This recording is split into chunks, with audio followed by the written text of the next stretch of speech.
needing that. So, the heck are you talking about? What, you mean Q&A? Okay. It looks like we are live. I think I need to go get this link right quick so I can actually put this out here for people. Although it probably will come up in my video tab, but I want people to be here for this. So just give me a minute. Oh God, really?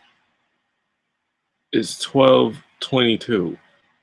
By the time I sat down to do this, it was like 12:03, and I had all this technical crap happening. That is not good. Not good at all. Okay.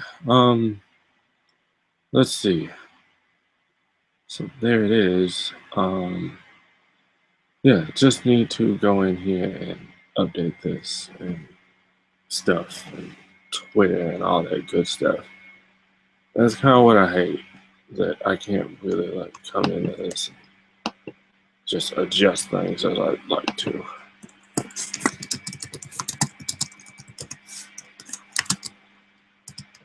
Just got to put this on here. Just a moment, please.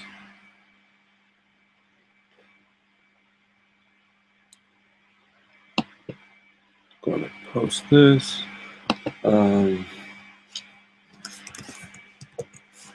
Gotta hit up social media as well.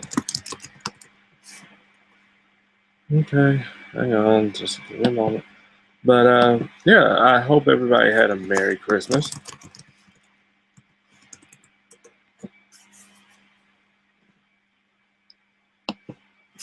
And I put the wrong password in. Hooray.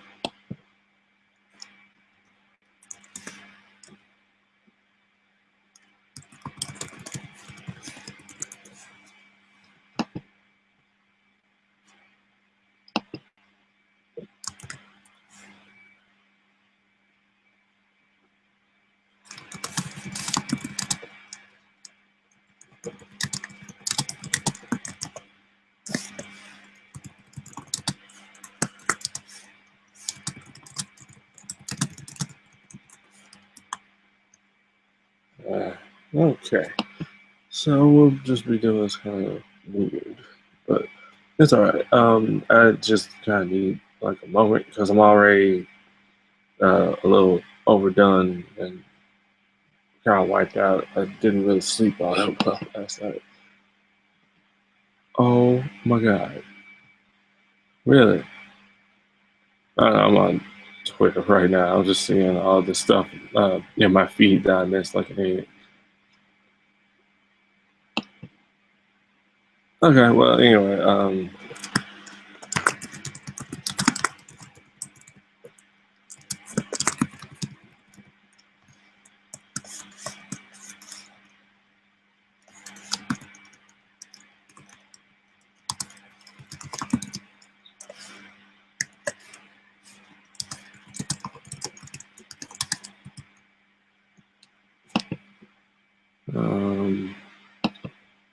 I want to see what this is. Oh goodness, I'm just all over the place right now. Huh. I'm sorry, everybody. Where we at? This is this. So let's do this. Let's see if I can pull this up.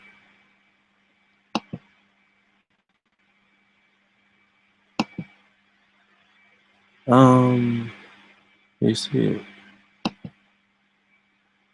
Yeah, you can see it. Okay. Okay.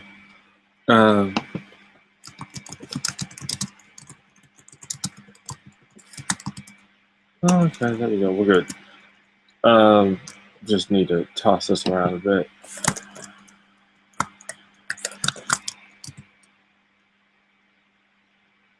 Tweet this.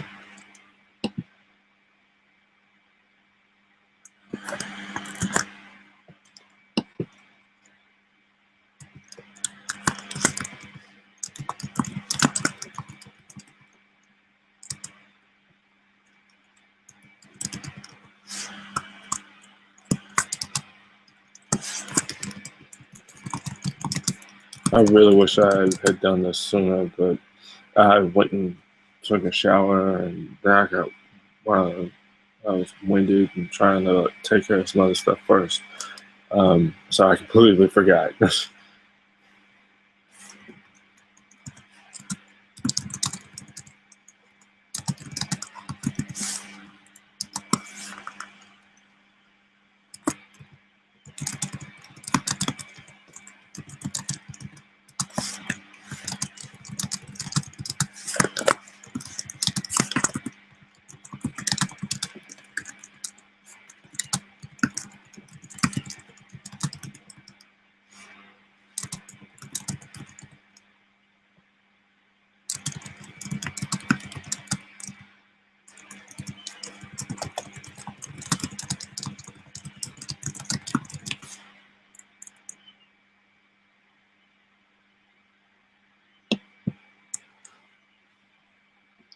Okay, so now that I've actually posted this on uh, my personal slash public Facebook page, there would be something else kicking up.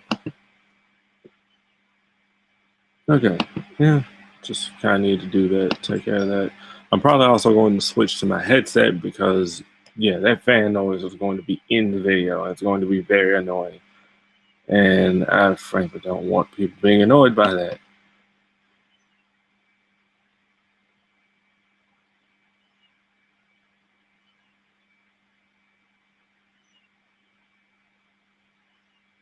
Hmm. Also, just looking at my Facebook feed right now. It's not like anything's important. Okay, so basically, yeah, this is the last Saturday of 2014. So it just makes sense that we all gather together and remember. Because, as I said before in the announcement video, September 29th, I believe, was actually the last broadcast for any Saturday morning lineup, that was like what we grew up with in like the 80s and 90s and early 2000s. Now the lineup is completely changed. I mean, there's still Saturday morning stuff, but it's no longer what we know. It's something completely different. And why I can't edit this damn thing, I don't know.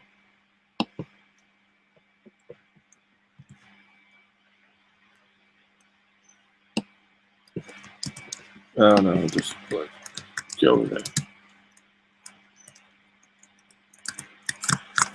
Yeah, I'll just experience all sorts of technical difficulties today.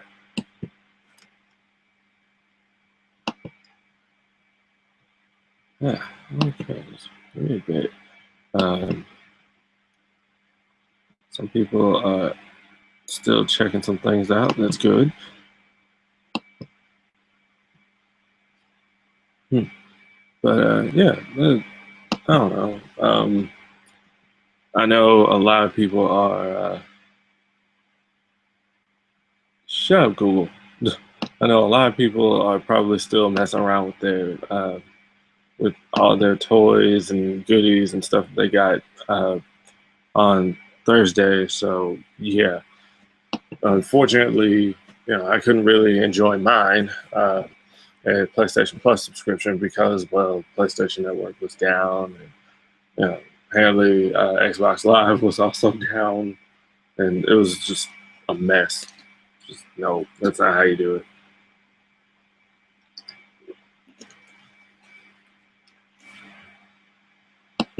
So yeah, um, I guess I could properly start the stream now. Yeah. Okay. Which questions you're answering bookmarks in the video for later. Ah. Okay. Well, before I answer this question, I'm going to start by this. Um, I was born in 1989, so you know, as a result, I'm technically an 80s baby and a 90s kid. So that actually kind of put me right there in the middle with all the other good stuff and the syndicated stuff. Uh, and I grew up watching that. This is kind of going to be a double topic event because I figure why not? We're also going to remember afternoon cartoons as well. But we'll get to that when we get to that. Let me see. Let's select this question. So, Scruffy Kid 100, thank you, Andre, asks, so my first question, what was your favorite Saturday morning cartoon, Van? Favorite Saturday morning cartoon? Um, Kind of hard to say.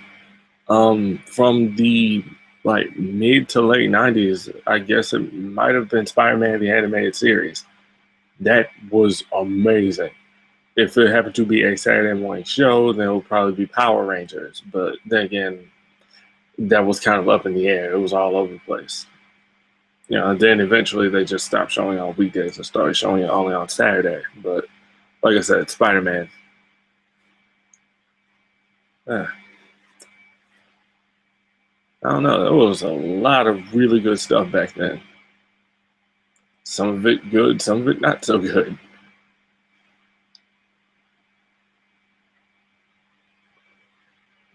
So I think that'll do for that question. I don't know. Um, well, what was yours then?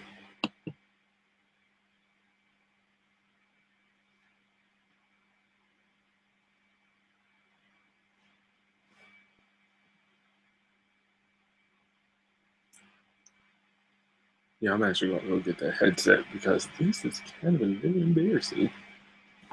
I'll be right back.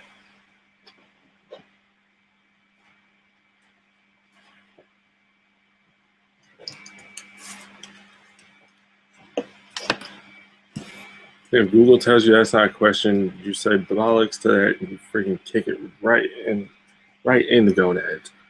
Okay, and my nose pad came off. Well, that's freaking awesome. I was just thinking about actually cleaning this thing, and then yeah, oops. Today is just not a good day for anything.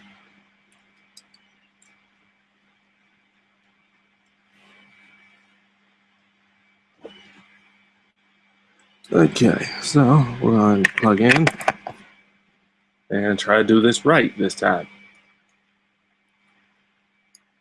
So excuse me when I change my audio settings. Actually, I need to mute this first before I.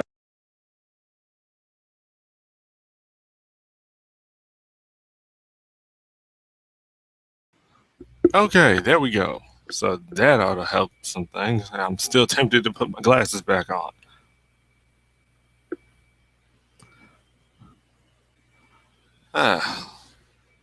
There were a lot of Saturday morning shows that have come and gone. Some that were on for years at a time, some of them that were short lived. So, needless to say,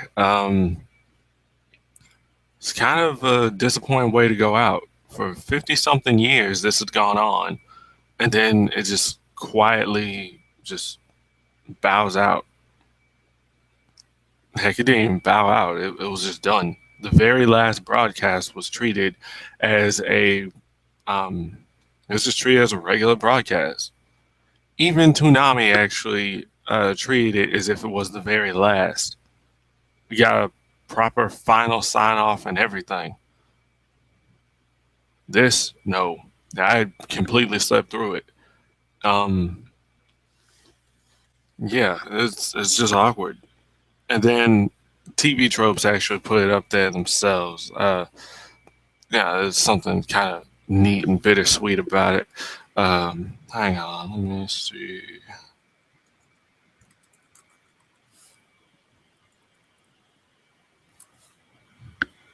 You're going to just try and pull up the TV tropes page right quick.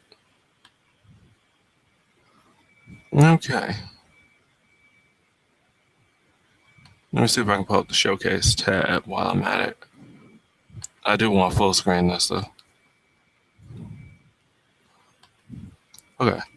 I'm working in two browsers right now because things are incredibly dumb. So let's see.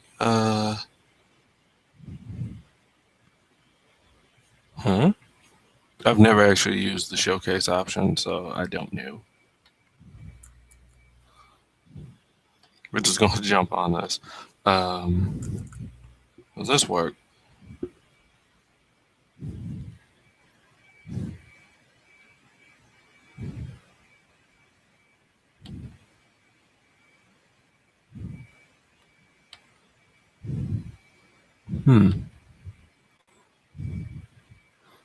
Okay. Well, I guess that'll work then, considering what I'm trying to say. So now you got like uh, a reference and everything. So yeah, whatever. Just yeah, Yu-Gi-Oh's Zexal or Zeal is actually the very last Saturday morning cartoon. It's even mentioned at the end of it's even shown here at the final like little description before they get into the tropes. It actually is the last Saturday morning cartoon ever broadcast. Yeah, I said September 29th. I don't know. My dumbass was asleep. So, yeah. That was the unfortunate thing is that I was constantly asleep. Ah. And the sad thing is that this is just in America. I can't go with it. So, hang on. We're also going to put this up here.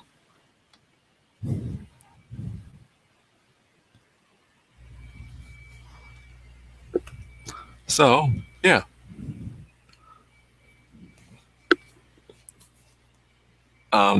This also would be a nice way to reminisce and such by pulling this up and reading through it.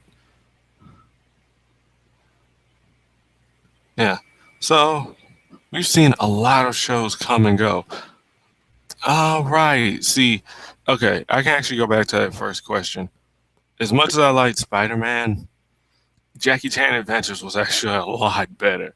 So I'd actually changed that answer to Jackie Chan Adventures. That was pretty awesome. Completely forgot about it because, well, it's been years. It's been a ton of years. Uh,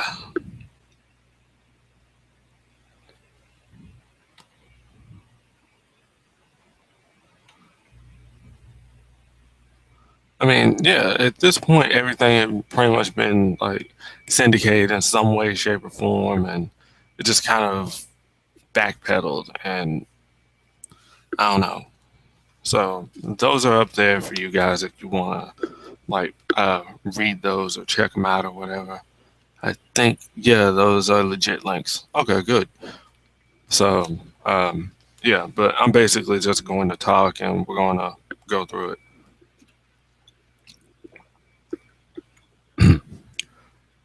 And I'm kind of also not feeling too good, which also explains why the heck I'm sweating, even though it's supposed to be kind of cool. Um, yeah, so um, dang, I'm trying to think. We've had a lot of stuff come and go. Um, some of my more fond memories are way back in the '90s when I was a kid. Uh, we had we had Fox Kids. That that was like a double thing.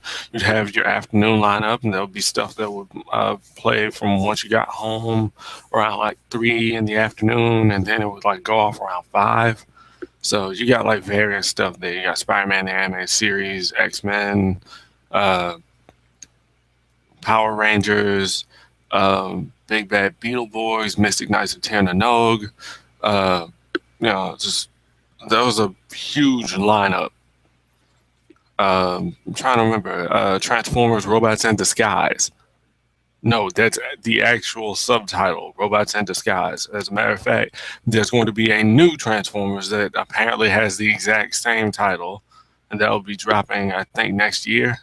It's supposed to be kind of like a follow up to Transformers Prime. So that'll be interesting. Shame that ain't going to be on here, which is ironic because Vortex, the last version of a Saturday morning lineup here in the States, owned by Saban Brands and shown by the CW, formerly the WB, actually did feature Transformers Prime. Featured Power Rangers Lost Galaxy, Justice League Unlimited, Sonic X, the original Yu-Gi-Oh, Yu-Gi-Oh Zeal, Dragon Ball, Dragon Ball Z Kai, I think Cubics, Robots for Everyone. Yeah, quite a bunch of old stuff, which actually wasn't so bad. Unfortunately for me, I was just happy that okay, we got something else, and this might actually be the beginning of something good. It's just probably going to be a rough start. Unfortunately for me, I have a habit of staying up on Friday nights and whatnot, and so sometimes I just end up sleeping in on Saturday morning. As a result, I end up missing out on some stuff. I'll wake up around like the last hour and a half of the block, which is actually when the really good stuff would air anyway. So, unfortunately, I slept through the very last Saturday morning broadcast. Kind of sucks. Uh, so, going back to what I was saying, you can actually see on the bottom of the Saturday morning cartoon entry on TV Tropes, there's a quote from the last Yu-Gi-Oh episode that they broadcast. So I'll read it for the people that actually can't just pull it up later in the broadcast. When it's on YouTube. Am I destined to draw upon his darkness in the future? Astral. From Yu-Gi-Oh! Zexal, Darkness Dawns. The last lines of the last Saturday morning cartoon ever broadcast. Not including NBC Kids educational cartoons. Yeah. But, yeah, that is the unfortunate thing. That mandate. That mandate that came out in 1990 that basically regulated educational or informative programming. That every network that would show something for kids would actually have to feature at least an hour or so. I'm not entirely. I don't quite remember off the top of my head, but yeah, it had to show. Excuse me. It had to show at least that much in terms of programming. So like, for every awesome hour of really funny or cool stuff, then you'd also have this stuff. Unfortunately, the guidelines for what was educational and informative were very vague, so you can actually get away with certain other shows being able to be classified as that.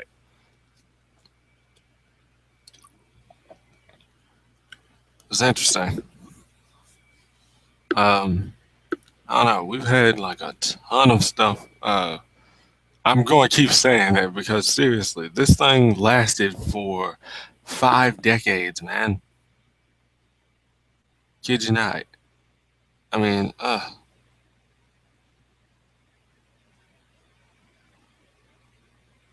just oh God, seriously, I'm going to take y'all on a big nostalgia trip, especially because of this. This helps. Uh, this TV tropes page. But I was trying to say there was stuff, Saturday morning lineups would be basically, as far as I can remember, from 7 in the morning until noon. So 7, 8, 9, 10, 11, 12, about 5 hours or so. And so you got like a bunch of stuff. Around the time that the Fox Kids lineup would go off, then I switch over to ABC. And then I'd be able to catch Schoolhouse Rock. And that would be nice. You'd have like some nice little brief animated skits and musical stuff. And that's dang, that really takes me back. Basically, the stuff would kind of be in a similar style to the Tootsie Roll Pop commercial. You know the one. Let's find out. 1, a 2, a 3. a 3. That. Just like that. Pretty much, except maybe more cleaned up, considering it was a bit later. Um, yeah, I just, and then, well, we, another thing that I used to, well, what I would actually cap off my Saturday morning lineup with, in the 90s at least, was The New Adventures of Winnie the Pooh. And good Lord, I can't hear the theme song without getting a little teary eyed now, because that was the perfect way to end a Saturday morning. And then Saturday afternoon would come around. So we'd be watching movies that would come on TV, or we play video games, or we go outside and play, and then we come back in or whatever. I could have actually summarized this stream right here with this. If you wanted us to go outside and play, you have successfully completed that objective, because you've killed all of the man children's childhoods effectively in one fell swoop. Granted, that was kind of already done. I'm 25. My stuff was over by the time I turned like 18 or 19 or so. I'm not entirely sure anymore. Basically, what the heck was, I don't even remember the last. I don't even remember the last year of proper Kids WB before it got changed. And 4Kids took over the lineup, and then that bombed. You should have known that it was going to bomb, because that's what happened to Fox Kids. That is a little something that goes back further. Way back around 2002, I believe. Like between 2001, 2002. It was 2002. I know that much. But basically, Disney had set their eyes on the Fox Family Channel. They wanted it, and well, you're watching this now, and you watch, if you watch ABC Family, then you know what became of it. That's what they did. Unfortunately, it wasn't just going to be, okay, well, you can have it, you get this. Nah, there was a deal. You got to take all this if you want it. So, a lot of Saban's assets got bought up. A lot of the original assets got bought up, and thus a void was created. Fox Kids had been retired because that was it. All the assets had been bought out by Disney. And it's not because, oh my God, Disney's evil. No, it's business. It's money. We see an opportunity here. Let's take it, and then maybe we can do something else with it. And thus, the Fox Box was born. This brought in a big surge of anime. Granted, around that same time, we already had Pokemon and Yu-Gi-Oh! Out there on Kids WB, so we had our anime fix for the kids that didn't have cable. So yeah, you could kind of get something out of that. But like I said, the Fox Box was for kids. So everybody who hates 4Kids already knows how that is. As a matter of fact, that's kind of where the hatred actually stems from. A lot of you remember the 4Kids One Piece fiasco.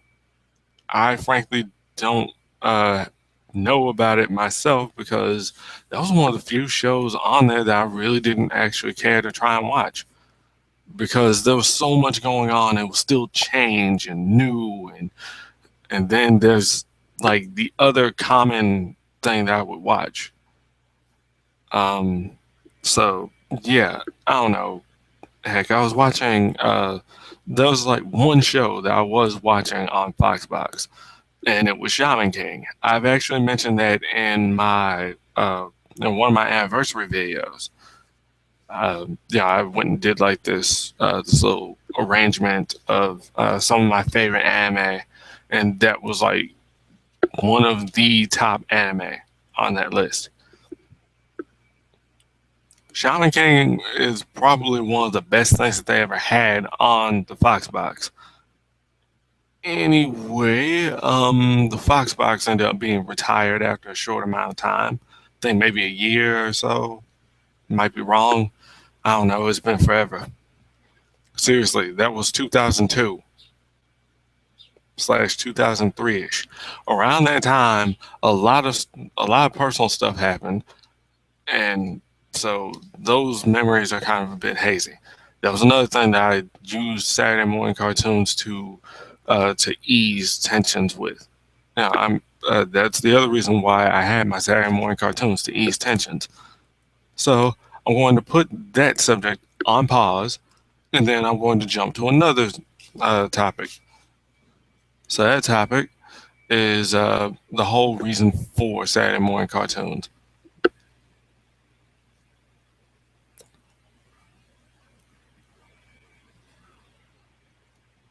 Okay, hang on. I'm just gonna put these up here, so then people can actually take time to read. Because I keep forgetting that I actually have to click on tabs in order to bring them up. But yeah.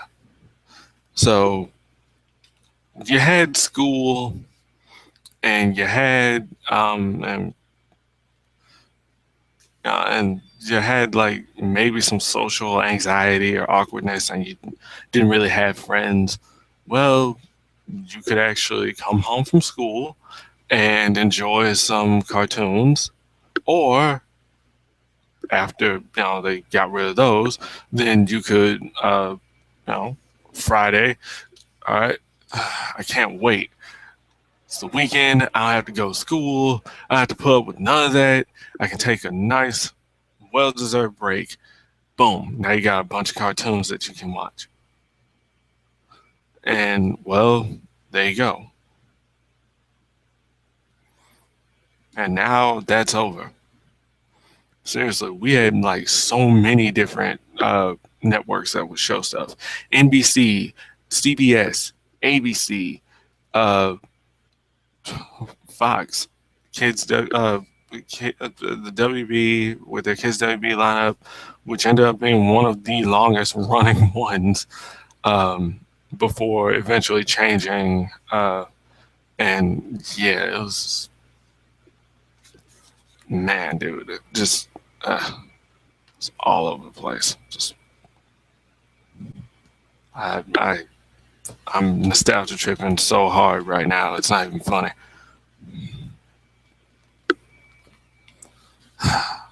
If I cry, then you guys will know why. It's just, uh, man, dude, we have seen so much come up, but yeah, the main networks I'd watch were ABC, Fox, and the WB. And man, dude, that was actually a good run. I'm trying to remember how long.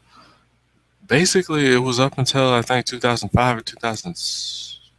I think it was 2008, because I remember still watching some of the stuff even when I went to college.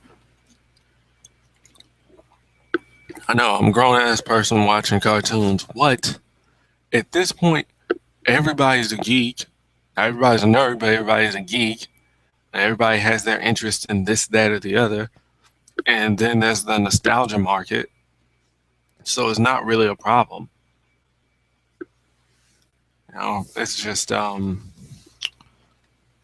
no. Besides, I actually had my parents kind of sit down for at least half an hour on some of those Saturdays and watch something with me.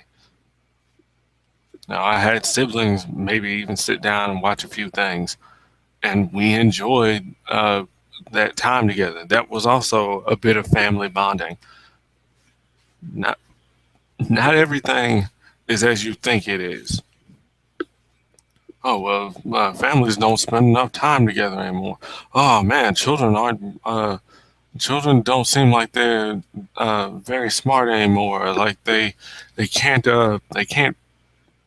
don't have proper reading comprehension. You want to know why that is? Because we had Reading Rainbow back in the day. In the afternoons on PBS, there'd be Reading Rainbow. If you don't know what Reading Rainbow is, Well, you could look it up, but I'm also going to tell you. I'm pretty sure you can find some of that stuff on YouTube. It was basically a show hosted and produced by LeVar Burton. Yes, Geordie LaForge from Star Trek: The Next Generation.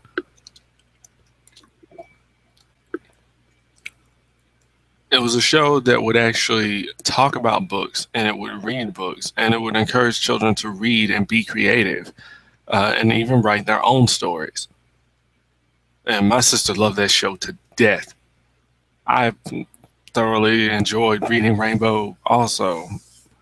Uh, Seriously, if you ever heard the theme song, believe me, you know it. And it would stay in your head forever because it was just that awesome.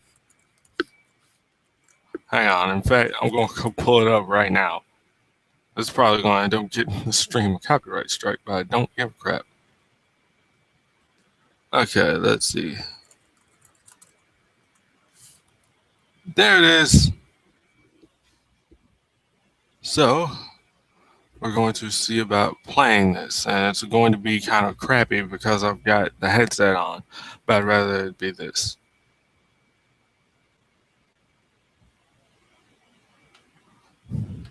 Not to mention, hang on, as a matter of fact, I can actually post this up here.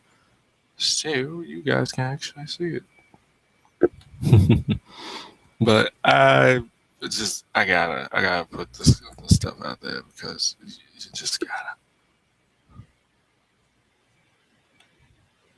There we go. So we're gonna make this a bit more interactive, but you can also top 25 80s children's TV intros. That's another nostalgia trip, but that's besides the point.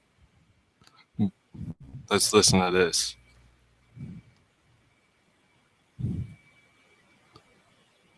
I think this should be the same. Yeah. Butterfly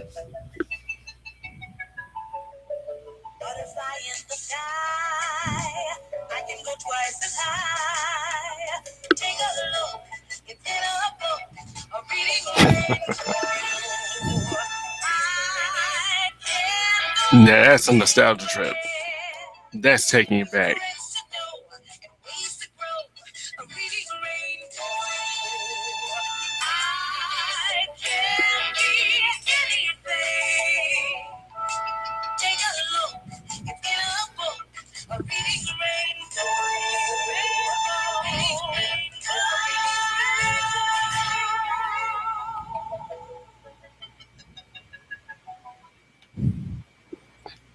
Now, there's more to that, of course. There's different variations.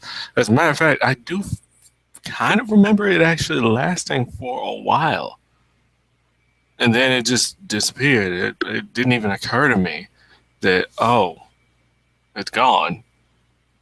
Maybe because, and it's kind of like Saturday morning cartoons. You don't realize that, you just assume that it's always going to be there. You don't think that, oh, it's gone. What? Yeah, and then it's like a major shock. I mean, it hurts when you're yeah, now I'm starting to get a little choked up. It hurts when you watch it frequently anyway. You watch it all the time. You know when it's on by heart. You don't even have to look at the clock. And then you're just there watching it. But it's another thing if you take occasional breaks or, yeah, I don't feel like watching it this week, or I might take a month off of watching it or something. Or maybe you just don't seem interested in watching it at that time. So then you jump in and where is it? You don't appreciate what you got until it's gone. Sometimes that's the case. I know personally I took the Saturday morning lineups for granted because, then I actually had been sleeping through Vortex. Granted, it was all stuff that already existed and had already ended. Like I said, Justice League Unlimited, Transformers Prime. Transformers Prime ended in like 2004. Wait, I'm talking about it ended in 2004. I'm stupid. You know what I mean? And in I think 2012. My brain is all sorts of scrambled right now. So I'm angry, I'm sad, I'm happy. It's like it's just this really messed up, poorly constructed roller coaster of emotions. Yeah. Um, I don't know, man. I just don't know. Uh, you took my afternoon cartoons and now you take my Saturdays. Granted, that usually what happens as a teenager, as a young adult, you end up sleeping in on Saturdays anyway. But come on, really? No one gives a shit about Caesar Milan's Dog Whisperer or any of the other crap that they have on this. What is it called? One Wonderful Morning. I mean, at least they do still have something for the kids to watch, but it's not the same. It's a bunch of live action. Uh, it's a bunch of live action shows that we've already kind of had a taste of anyway. Those are also syndicated, but that's besides the point. Um, if you've seen a show like Jack Hanna's Animal Atlas um, or Wild Adventures or anything like that, then yeah, kind of like that. It's nothing like, say, Beekman's World or Bill Nye the Science Guy, or Zoom. Stuff like that would be awesome to show now. Granted, science has advanced and whatnot, but it was still a good way to interest kids and get them into watching, or to get them into science or whatever. If you just had to be educational, it just feels weird. I mean, I already took a hard hit when Pokemon disappeared, just out of nowhere. We were in the middle of the advanced generation, Hoenn, Ruby, Sapphire, and Emerald. Um, and basically, they had already done the league stuff. Ash had come back home, but we weren't ready to start Diamond and Pearl just yet. So we needed a filler arc. And what was that arc? The Battle Frontier. Those who played Emerald know what the Battle Frontier is. So basically, the Battle Frontier ended up being the Indigo League or the Kanto region round two. We're doing it all over again, except we're not fighting the gym leaders. We're fighting the Frontier Brains, whatever. Yeah, we only got the first one for those watching on Kids WB. We only got the first one, the Battle Factory, and that actually saw the, I think, permanent return of Charizard. I might be wrong. I can't quite remember. Frankly, because by this point I had gotten really, really tired of the show. It became so formulaic and so drawn out that I just didn't care anymore. But basically, yeah, Charizard came back, and turns out he learned to overheat. And with that, they were actually able to beat Articuno and get Ash's first symbol. After that, there was some more stuff. They did travel a bit more, but they didn't actually get to the second facility. Instead, just boom, gone out of nowhere. I mean, we did get Mastermind of Mirage Pokemon, like a little TV special of sorts. And that one was awkward because it ended up with a completely different dub cast. Because this was at the point where 4Kids had basically lost the rights to the show. So, um, you know, uh, and so they had like filler voices in, and nobody sounded right. Not to mention there were discrepancies. Suddenly, Pokemon appeared in like each of the trainers' teams that they didn't have yet. So yeah, that was a interesting little flash forward. And yeah, if my memory's correct, that was actually the last thing about Pokemon that was on broadcast TV, which was incredibly awkward. Heck, Saturday mornings also brought us the broadcast premiere of Destiny Deoxys. That was an okay movie, but it felt very awkward because it actually appeared there on Saturday morning, pretty much at the end of the lineup. if my memory's correct, uh, they actually did have commercials still on back then, even without the afternoon lineups, to actually do kind of promote some of their stuff. Not to mention they would heavily promote things later in the lineup earlier. Like, 7 o'clock, you already get an ad about something that'll come on at 11. Yeah, I just bumped the mic like an egg. But yeah, it was something. Uh, as a matter of fact, Saturday mornings brought us the return of Kamen Rider in the form of Kamen Rider Dragon Knight. The freaking second attempt. This one done by Adness Entertainment. The first one was Saban's Masked Rider by Saban Entertainment.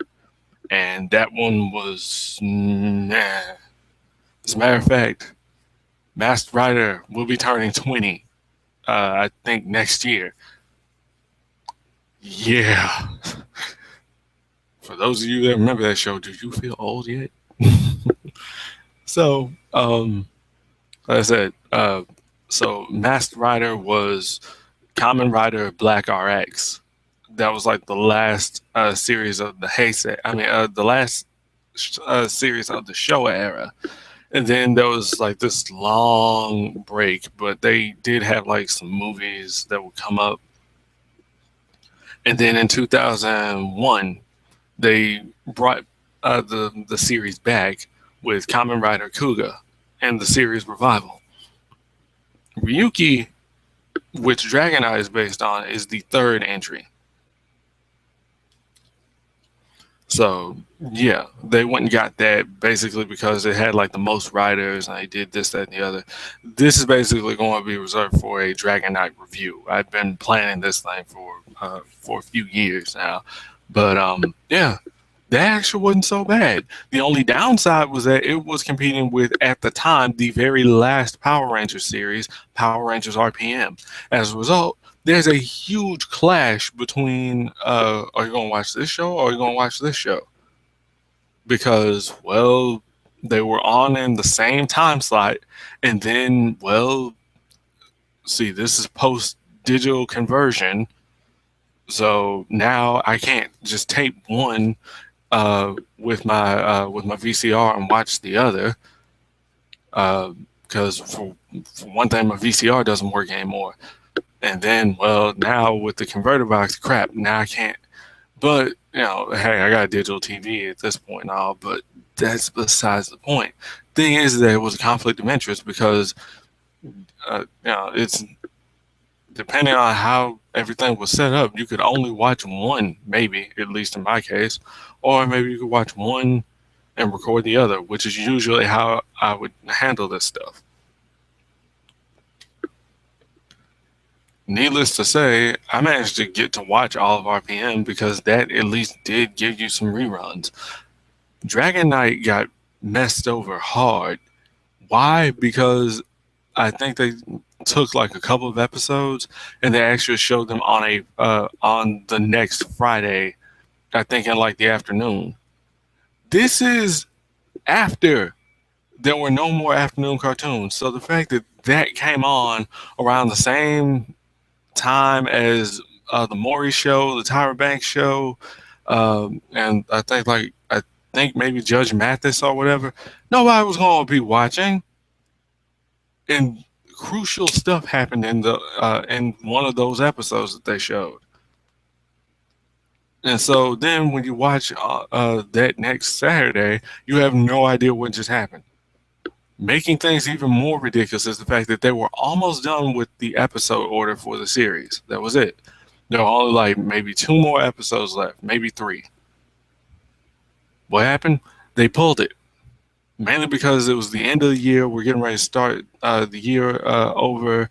There's going to be a new lineup or whatever, and we don't want this old remnant staying here.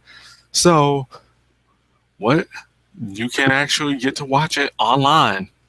Okay, I didn't bother because, well, I'm a member of Ranger Board, Ranger Crew. We already started discussing it, and it was like, there's no point in watching the very last episode because the very last episode's a damn clip show. Or where are they now montage of sorts.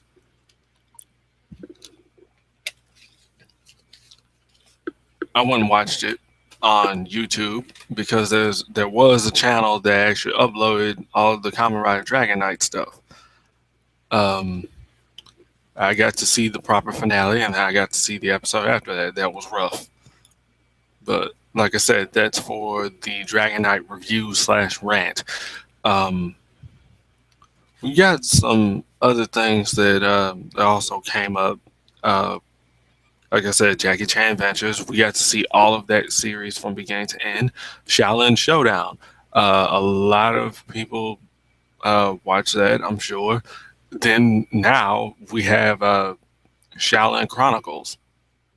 Took a while for that show to even come about. So a sequel series of sorts, and that's on cable, of course. Um, mm,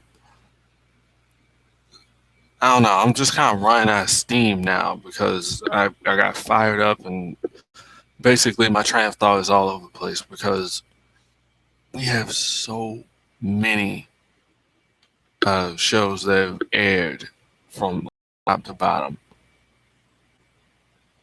I mean, it's just huh. Seriously, 1960 to 2014. That's 54 years. 54 years of what the heck is this? To this was actually pretty freaking cool. And it's done. I still can't get over it. It is done. That's it. There is nothing else. To be honest, I'd have thought that there would have been like more people here for this as well while I'm talking about this and feeling all like sentimental and tripped out. Yeah, yeah.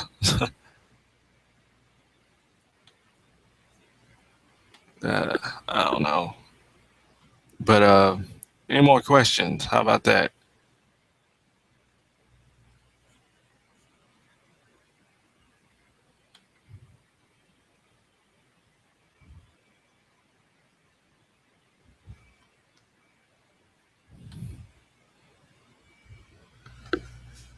Because I could actually keep going.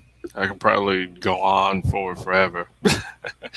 I mean, I've got an 8 hour limit, but still. So I figured that I'd actually be here until like maybe 3 in the evening, and then we go on and do some other stuff. I don't know. I might uh, try and see if PSN is back up and everything. Um, mm,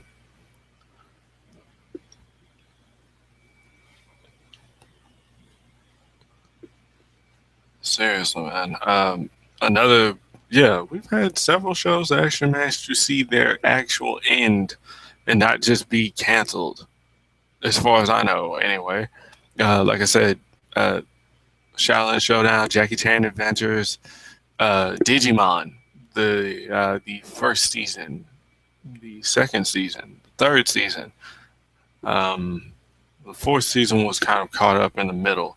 Ended up being on cable as well as on network television. But the network run was all over the place. If it wasn't Sunday morning, then it was like weekday mornings. But by that point, you were either at church or you were on your way to school. So that was stupid. And Frontier was actually one of the better series that I've seen. I mean, everybody always holds the whole first season uh, is the best and nothing can beat it. But nostalgia and sentimental value aside, there's some better stuff out there. Um, but hey, that's a rant for another day. Trying to remember, man, just it's a lot. I keep saying it because there really, really was a lot.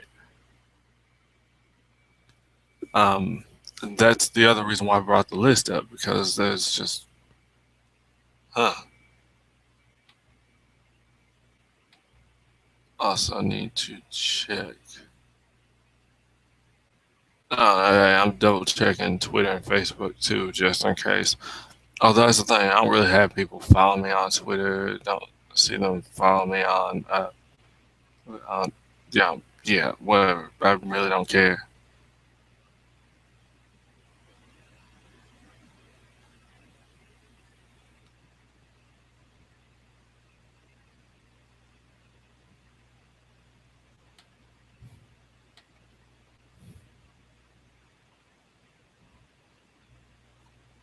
Okay. Yeah, and I think that actually ended up being my 1,000 tweet. Yep, that was it. Dang it. Whatever. Don't give a shit. 1,000 tweet doesn't mean nothing. Especially if you're going to keep going, you're going to end up with like more stuff as it is. Um, I'm trying to like check out this list and see all the stuff that I may have actually seen.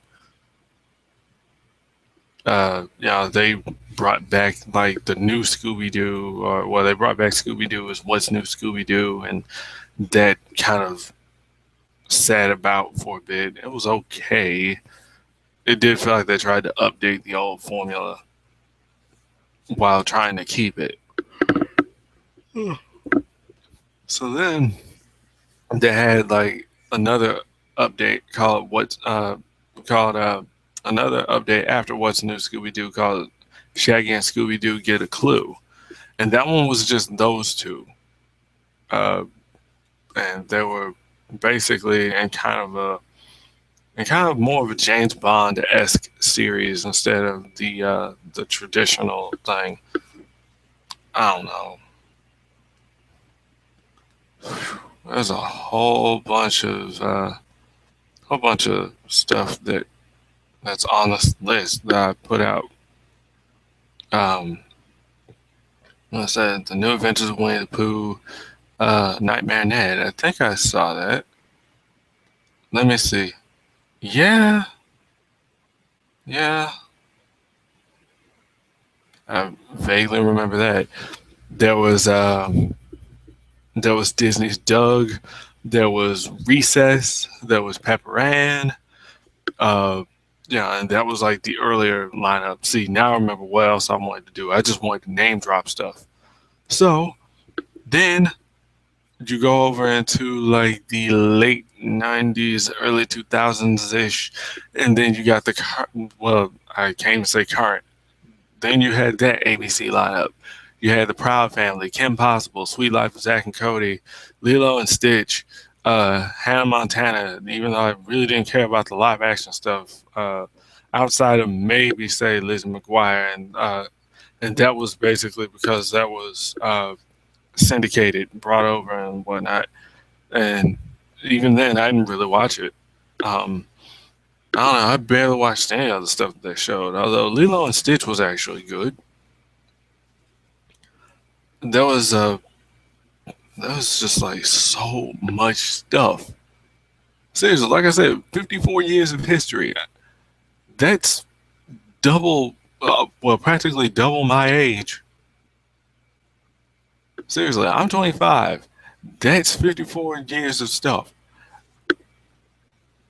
I did not see all of that. I saw stuff that was syndicated from the 80s, into the 90s, and then the stuff that came out in the 90s, and then into the 2000s.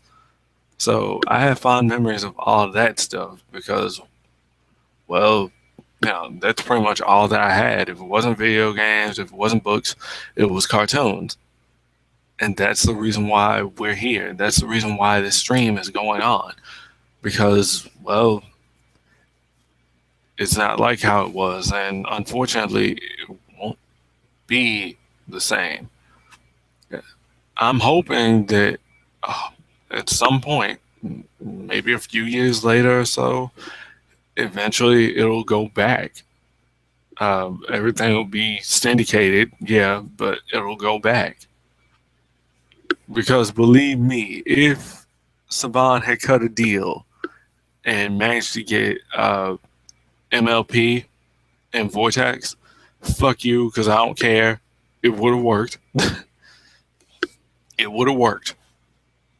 that would have actually created a nice influx. You would have had plenty of people actually clamoring to Vortex just to watch the syndicated episodes. You could have, they already managed to get Transformers Prime. They already got Justice League Unlimited. I swear, if they managed to even get Young Justice in there, they had Spectacular Spider-Man. That was okay. That was just like picking things and like adding them in. Heck, they even had Power Rangers Lost Galaxy.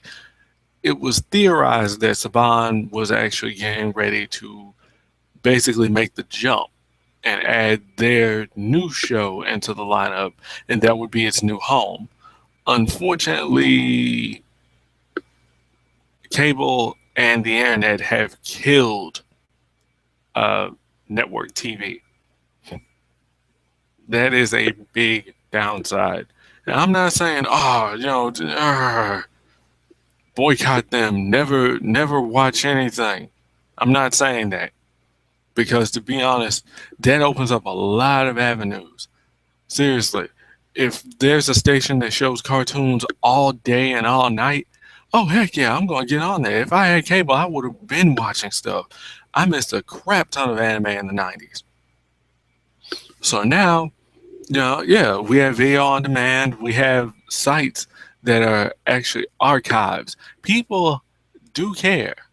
They've taped uh, their their old shows, or even now with DVRs or DVD recorders or whatever, and they've gotten all of that, and they've managed to digitize the tapes and stuff, and put the video out there so you can watch it. So now you can watch all that cool stuff on the. You can watch it on a website. It's hosted somewhere. So yeah, all of us who are riding that wave of nostalgia, that's totally fine. We can actually just go online and watch it there. But that's the thing, not everything is going to be there. And also, there's copyright. That whole big copyright debacle, that kind of gets in the way. Uh, I should have known something was wrong when I watched that last Nostalgia Crate video about commercials because, yeah, he said something at the end. I wasn't quite sure. I'm like, what? But we still have Saturday morning cartoon. Little did I know, because that was made after September, when everything was done. So yeah. Besides, though, the commercials are also something that's very nostalgic. Those commercials aren't even the same kind of commercials now, and that kind of sucks. Seriously, you got these stupid McDonald's commercials. I mean, granted, they were stupid back in the day, but they're even more stupid now. We got Cinnamon Toast Crunch commercials where the cereal's eating each other, and we have Skechers commercials. And that's it. That's all I can remember. And even then, it wasn't that good. So, Scruffy, you mean Medabots? It was a D. It's an anime. It was kind of like, say, Bakugan or Pokemon or whatever, but they had robots and they fight each other, and basically it was playing for keeps. Whoever win, they get the part of the other robot. Yeah, I remember that. For some reason, I keep forgetting it every time I try to mention anime because I actually enjoyed that one. Yeah, that one was pretty dope. Uh, Kind of remind me of Mega Man in a sense. All right, Spider Riders was a thing. Seriously, there's way too many shows on that list. Like I said, 54 years of history. It might not mean much to a whole lot of people, but for those of us who do remember, and those of us who cherished that stuff growing up, it means the world to us. It's like I said, man, there's so many things that aired uh, during the time that I grew up. So it's kind of hard to remember everything, especially because some of those shows didn't really last very long. Like Dungeons and Dragons. I vaguely remember that show, and that's because it didn't even last that long. There was that Donkey Kong TV show, the one that was the one that was like all CGI rendered. I'm trying to remember. I don't know if Reboot was actually featured on Saturday mornings. Um, I don't recall Samurai Pizza Cats being on Saturday mornings. That was something that came on weekday mornings. Still, I'll count that. Um, Basically, just mornings where you could watch cartoons. If it was for an hour, 2 hours, 5 hours, doesn't matter. It was something that you could sit down and enjoy.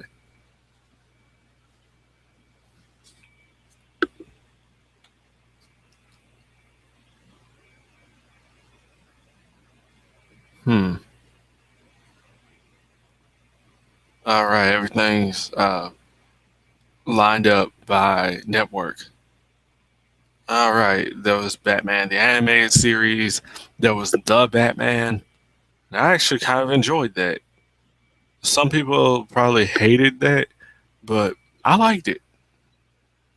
I mean, it wasn't better than Batman the animated series, but it was its own entity. And unfortunately, I didn't get to watch the finale, which they packed together and treated like a movie because it was at the end of the lineup and it was during the end of a Power Rangers season, I think. So, yeah, way to go, guys.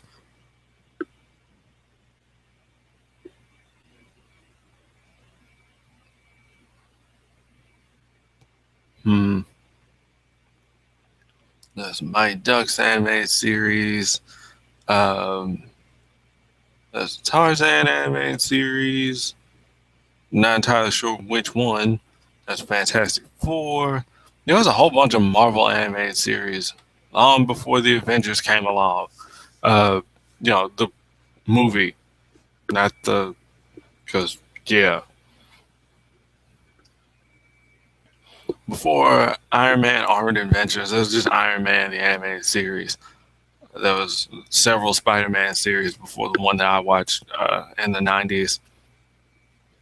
There was the X Men animated series before X Men Evolution, before Wolverine and the X Men, any of this stuff they have, and that was the basis for a lot of us back in the day.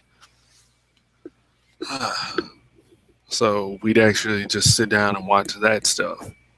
Um, and then, well, like I said, X Men Evolution came around, and some people were like, "What the hell is this? What is this? Nobody's gonna watch this." I did, and it was actually kind of nice.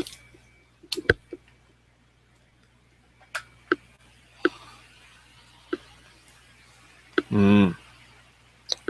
Hopefully that fan doesn't actually get in the way and mess up some stuff.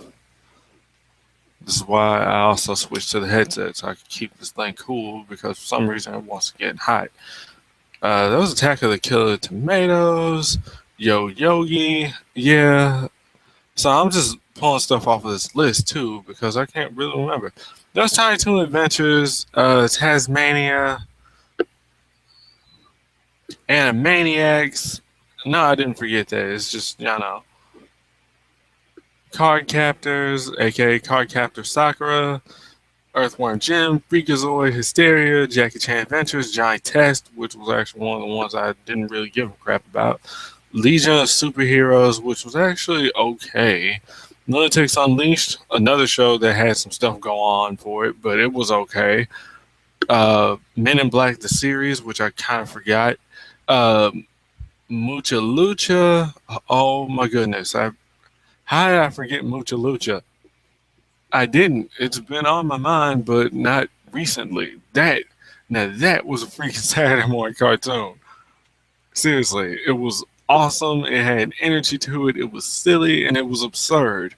Basically, wrestling with kids that had superpowers, and there was a school dedicated to it. Forget Yu-Gi-Oh! GX. This was where you wanted to go to school.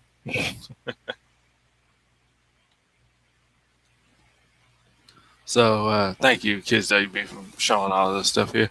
Pinky and the Brain, Pokemon, Road Rover, Skunk Fu. Didn't really care for that. Static Shock. I did care for that. Superman, the anime series, The Sylvester and Tweety Mysteries. How did I forget this? Teen Titans, Tom and Jerry Tales, Waynehead, What's Up Scooby Doo? Mentioned that already. World of Quest, which I did see, but I didn't really care for. Like I said, this was around the time where I started getting older. I just stopped caring. Yu-Gi-Oh GX is as like short-lived as they did show it, and the Zeta Project, which then leads into the CW with all their stuff they had. Bolts and Blip, don't quite know what that is.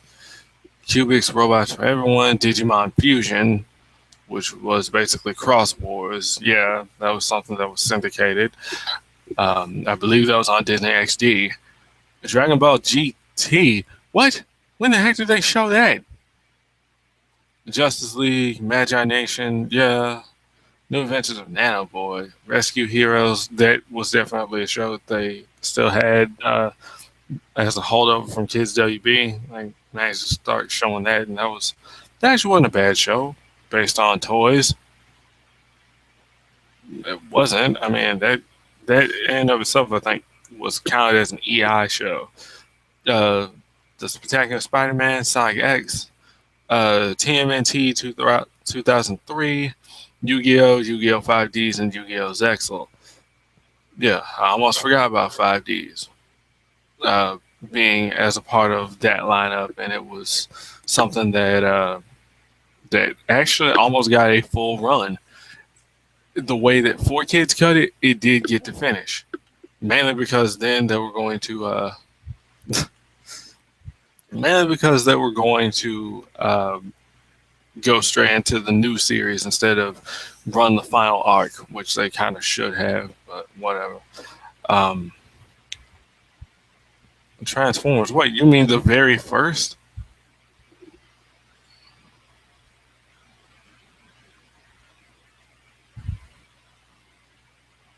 Huh. Whatever. But yeah, we had oh, just like goodness, this entire list here. That's why I put it up there so people could take a look themselves. There were so many things, and it's just ridiculous, man. It's ridiculous. Wait, did I see Coconut Fred's Fruit Salad Island on here? That was when I knew that things were not going to be good. I mean, I kind of knew that we had hit a dark spot.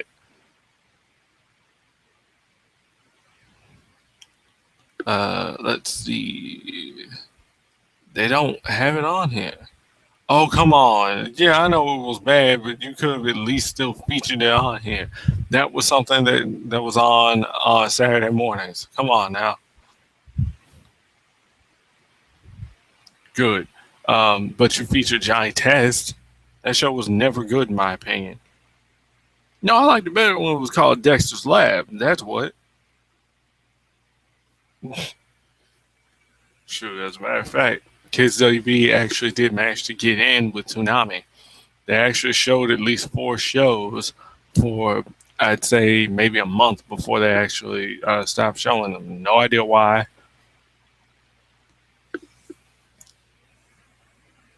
Mm. But man, was there a whole bunch of craziness. And just when you start to get into one show, it's gone. Suddenly, brand new show out of nowhere. But then again, every fall there'd always be like a new show. But at the same time, excuse me. But at the same time, that's how it is. Every spring, every fall, there's a whole bunch of new shows, and it's basically putting them on like a spinner and playing roulette, and we'll see which show actually gets to stay. And that's kind of what happened. I was wondering why the heck Vortex was even showing Lost Galaxy. It makes sense considering it's basically starting over after after like 6 years of one big story. But at the same time, Lost Galaxy is one of the darker Power Rangers series, so it's kind of hard to place that there. Well, um, for a Saturday morning slot, I'm trying to remember. I can't quite think. I think we may have. I'm trying to remember if In Space actually did air on Saturday mornings or not. Might have. I don't know, but Power Rangers have been airing on Saturday mornings for I don't think as long as the series have been on, but I think that it lasted up until that it started doing that around maybe Turbo, if not Space, and then up until Wild Force, like I think near like the midpoint or like 2/3 of the way in, then well, all right, that's it. Fox Kids is done, so then it ended up in syndication over on ABC, and that's why Power Rangers stayed up until the end. RPM and the reversioned Mighty Morphin. Matter of fact, people that wanted to watch RPM got screwed over because see, and that's the thing. People keep trying to pin that on Disney. Disney is not at fault for that. They're the parent company. It depends on the other networks who are going to syndicate it. And that's where RPM fell apart because some affiliates were actually showing it at like 5 in the morning when no one was going to be up to see it, or maybe like in the afternoon, or if not at all. So, yeah, that's kind of a problem. Well, not kind of a problem, that is a problem. So I don't know. I'm just going to reiterate. I'm just going to say it again. The reason why I'm doing this stream, as a matter of fact, I might actually start doing Saturday streams as a thing from here on out anyway. But the reason why this stream in particular is happening is because there's nothing on Saturday mornings. I mean, there is, but there isn't. So it's just going to be a dull Saturday. If you're not playing video games or hanging out with friends online or in person, then there's nothing. It's a very, very boring day because there's barely anything on as it is, and now this. Seriously, when Fox Kids lost their lineup and then it became the Fox Box, then 4Kids TV, after that, after 4Kids were like, because they ended up jumping on Kids WB and changing that. They took that. So, so anyway, Fox decided to cut their losses and actually use that block to to build ad revenue, basically. So there was a bunch of paid programming or teleshopping, if you will, for those over on the other side of the world. Even though, technically it's not really that. I mean, basically, it's more like a big freaking banner ad that would like last for maybe 22 minutes or so, with a number at the bottom of the screen or something like that. It's kind of the same, but not really. And they ran that for a while, and then suddenly, once they started messing around and they had enough money, Fox was like, "Bam! Now we have Fox 26 morning news weekends."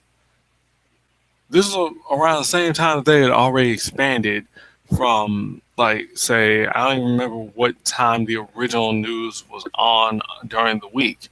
I think it might have been 7 o'clock in the morning up until 8, or it might have been 6 to 8. I can't remember. I think it might have been 6 to 8. I might be wrong. I don't know, because they keep changing this crap. So then it became 5 to 8. Okay. It makes sense. Some people work late or they just get in after a late night at work. Okay. But then Fox 26 Morning News Extra. Now we got this other broadcast that comes on after the main newscast, which is practically the exact same thing. And it's on at 9 o'clock. Yeah, it's on from like, just, oh God. So the weekend news ends up being kind of similar, but not, I think, full length like they're doing now.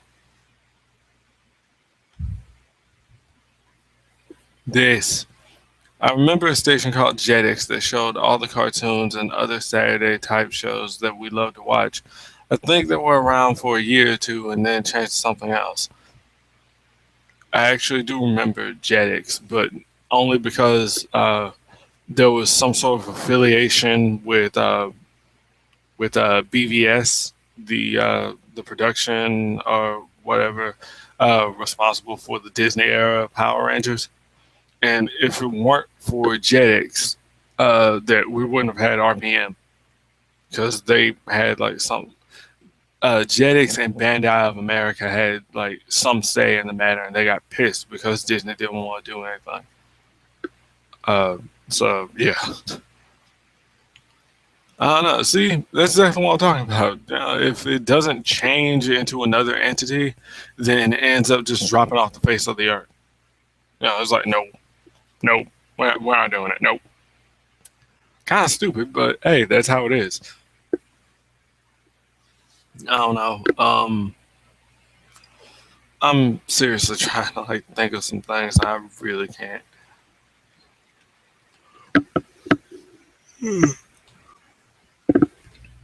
Um, I don't know. I was actually expecting there to be more people for this, but I guess maybe there was some other stuff that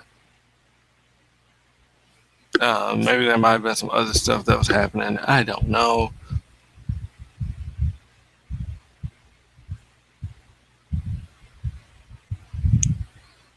Um, all right, now I remember what else I was going to be talking about.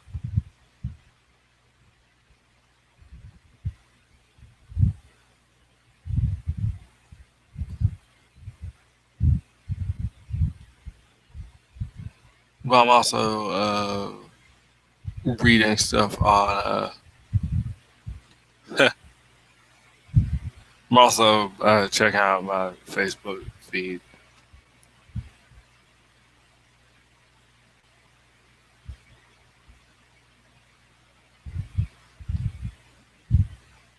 Hmm.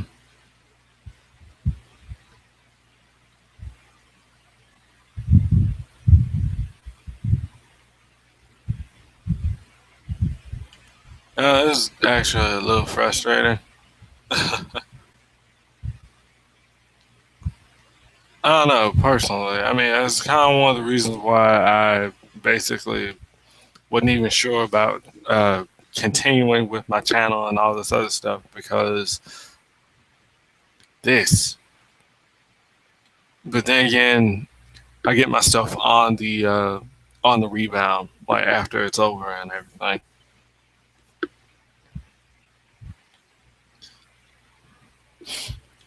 On the topic of Showdown slash Chronicles, what Shingon Wu was your favorite? Um, Dang, kind of hard to say.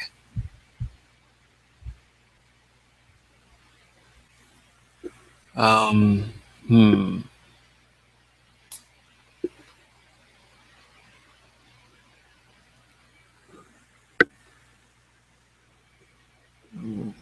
Really hard to say. Might have been the Golden Tiger Claws or the Star of Hanabi. Not entirely sure. Then, of course, there's the Sands of Time, but probably the Golden Tiger Claws.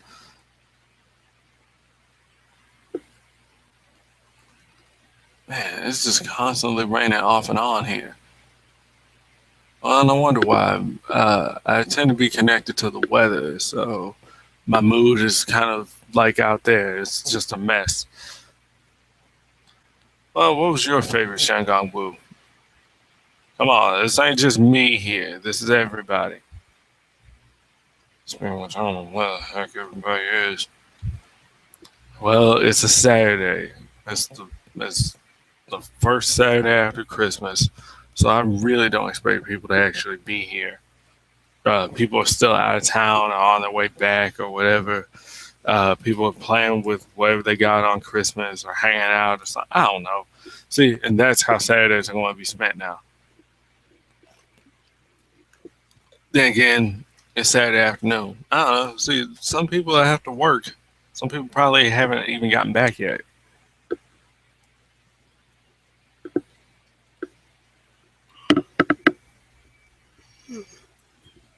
So yeah, I'm going to try and do little streams like this, or I might play a game in the background or whatever. I might try and do this on like Saturdays or Fridays or whenever. It's kind of like my old schedule where I used to upload only on Fridays. Uh,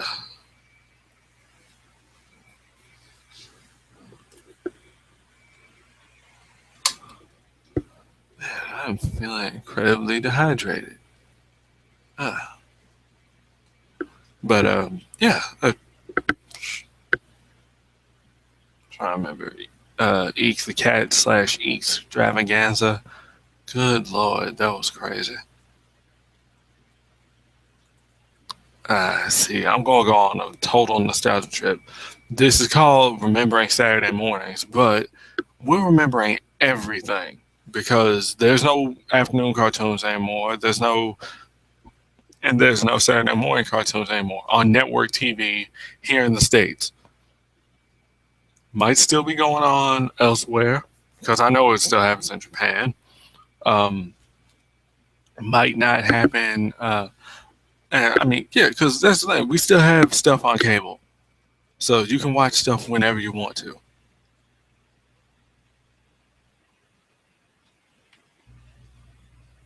Oh yeah, I forgot about the Shroud of Shadows. Oh, a lot of Shingon Wu and it, and no, still ain't over. Changing chopsticks. What the heck was that? Was that lantern? Seriously, they only used that lantern once, and they could have used that a lot. It's freaking hilarious. I like how Shaolin Showdown Abridged covered it. It's like, hey, uh, I think Omi said something to the degree of they're stronger when they're together, some crap. I don't know.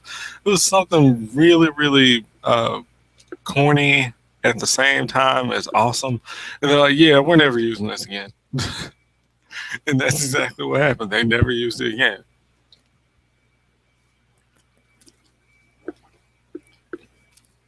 It's like with the golden tiger claws. Okay, these are too powerful, so Omi threw them in a place where only he knew where it was. Then we find out where it was, and it was, I think, back at home. It's just hidden somewhere incredibly dull. Yeah, I don't know. Whatever, they came back into play. I think like near the finale or something. Heck, I really didn't think there'd be anything else after. I mean, I did, and I wanted there to be something after Showdown ended, considering the way that it ended. But I was like, nah, that's probably for the best. And then I found out about Chronicles before it actually before it aired.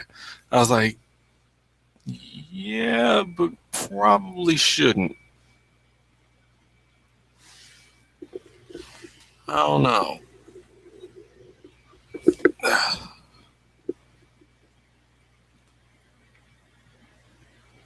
All right, I forgot I was doing something.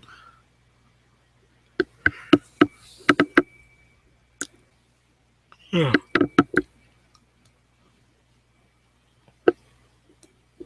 So yeah,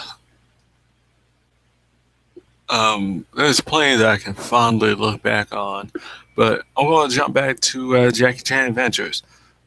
Trying to remember everything.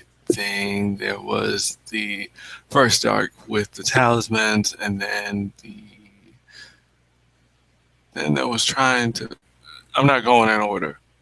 I'm going in the order that I can remember them. That was trying to replace the misplaced energy of the talismans from the respective animals. There was There was the Demon Chi, and there were the Oni Mask. So yeah, I think there were only 4 arcs. I might be wrong, but I'm pretty sure it was only like 4 seasons. Um, so yeah, which one was yours? Which one was your favorite season? I really don't know for sure myself. I mean, yeah, there was the one where they were. Oh, right, no, it was five. It was five. I'm sorry. Yeah, I kind of screwed up. There's the demon chi, but there's also the one that preceded it when they were sealing away the demons. Right, because yeah, Shendu was trying to release his brothers and sisters into the world, and they put them back, thus leading to the whole demon chi thing in the first place. So yeah, there were 5 arcs, 5 seasons. Uh, yeah, so I think if anything, that might have been my favorite, if not the only mask season, because that last one with the demon chi was kind of, it was like, okay, we've already done everything that we could, so now what?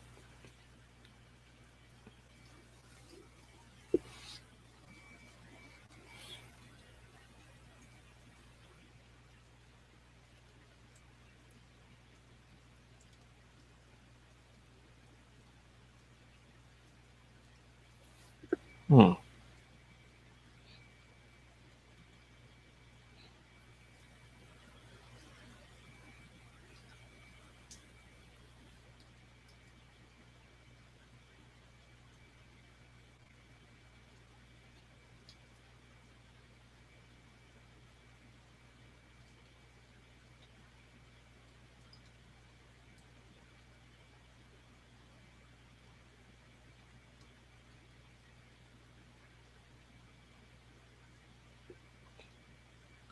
And yeah, just checking messages because I'm stupid. Normally, I probably wouldn't do that, but at the same time, like I said, questions and answers and whatnot. Although, like I said, I don't really have people being very active with me in terms of social media, which is which is kind of funny because I'm already a tad antisocial or so, which kind of leads back into it. It's like, well, then, ah, excuse me, and then it's like, well, how do you go about that? If you're antisocial, then how are you using social media? Or, well, causality, then social media is not really being as responsive with me, which causes me to further not want to reach out and communicate more. So it's kind of a weird thing like that. But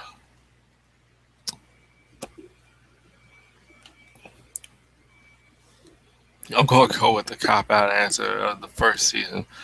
I just like the way it was done with the Talismans and Shindu and Dark Hand as the villains.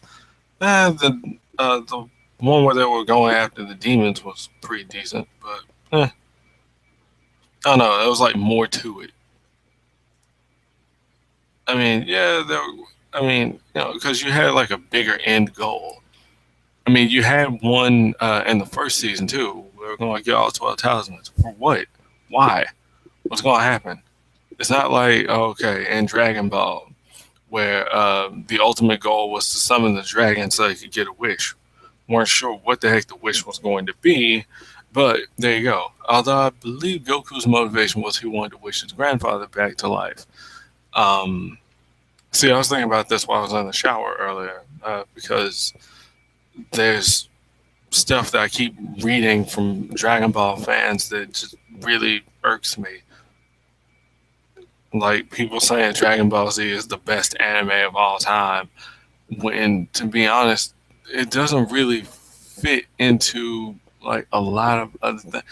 I don't really see there being a whole lot of room for character development and world building and an actual end goal, an end to justify the means as to why everybody's there.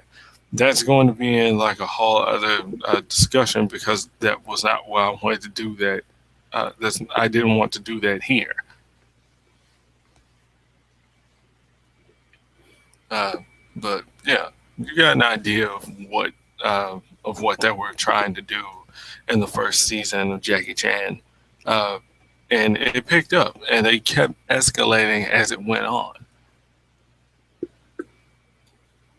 hmm But that last season was a drag.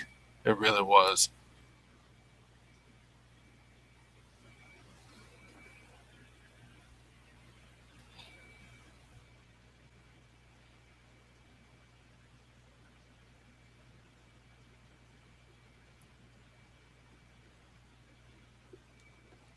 Hmm.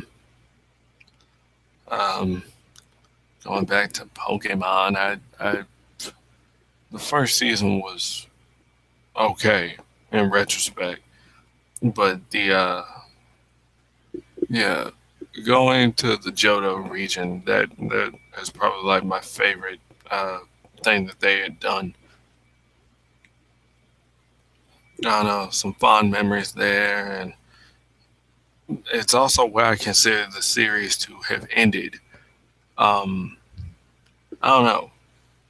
Gotta Catch You Later just feels like the definitive end to the series. Heck, you can even actually have it ambiguously open ended with how it ended with Ash and Pikachu leaving for another region. There you go. You don't have to find out what happens. Or you can have them stay at home, unsure what to do or whatever. I don't know. It doesn't matter. Follow up wasn't entirely necessary. If anything, you could start over with a new main character. Because that's how I feel that should have been. Not to mention, this was also around the time that my dad had passed away. So, that episode where the status quo, where the power trio is splitting up, got to me. And then the thing is that it was just because, well, Misty wasn't going to be there anymore. Things aren't going to be the same.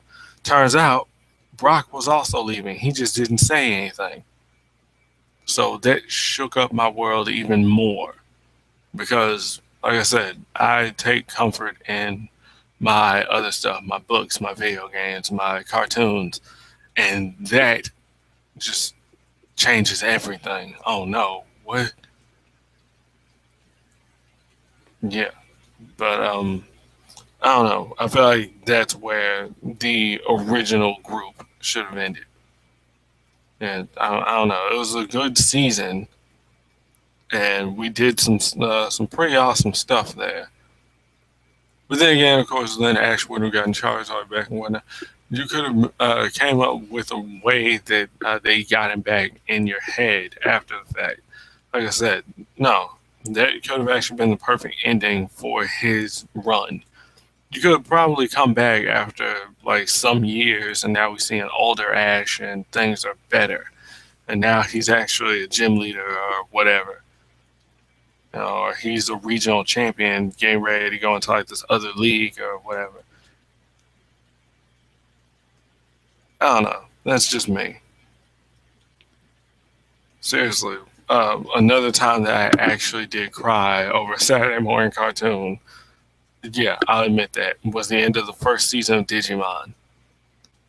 That was it. I mean, the adventure was over, and we got to see these kids go through so much and grow up. And then, yeah, it's over. And they have to say goodbye to their friends who they've been with for quite a while, even though it had only been, like, say, a month in real time, probably less than that. It was a trip. And then I think it wasn't that long afterwards that there was a promo for the second season. So yeah, I mean, I went outside and everything after the lineup was done, but still, I don't know, man. I felt better after the fact, and then of course, the reveal that there was going to be a second season, I was like, oh, okay. Season 2 was all right, but it didn't have to end the way that it did, because that threw me off. The way season 3 ended, though, that was actually nice. The way season 4 ended, which thank goodness I actually got to see, that I felt was probably better than the others. I mean, it was cheesy, but yeah.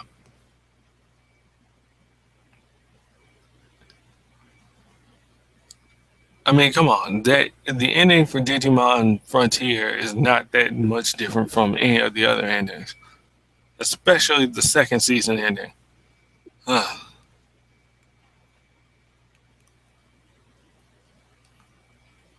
That's not even all that this stream is supposed to be. But I don't know. I have like more fond memories of like some of the longer things and some of the more recent stuff.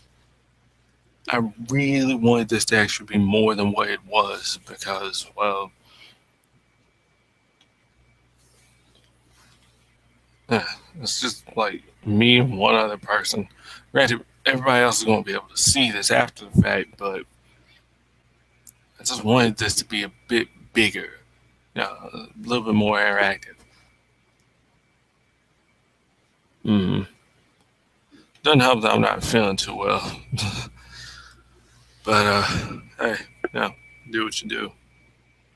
Mm. Who knows? I might end up going to sleep after this.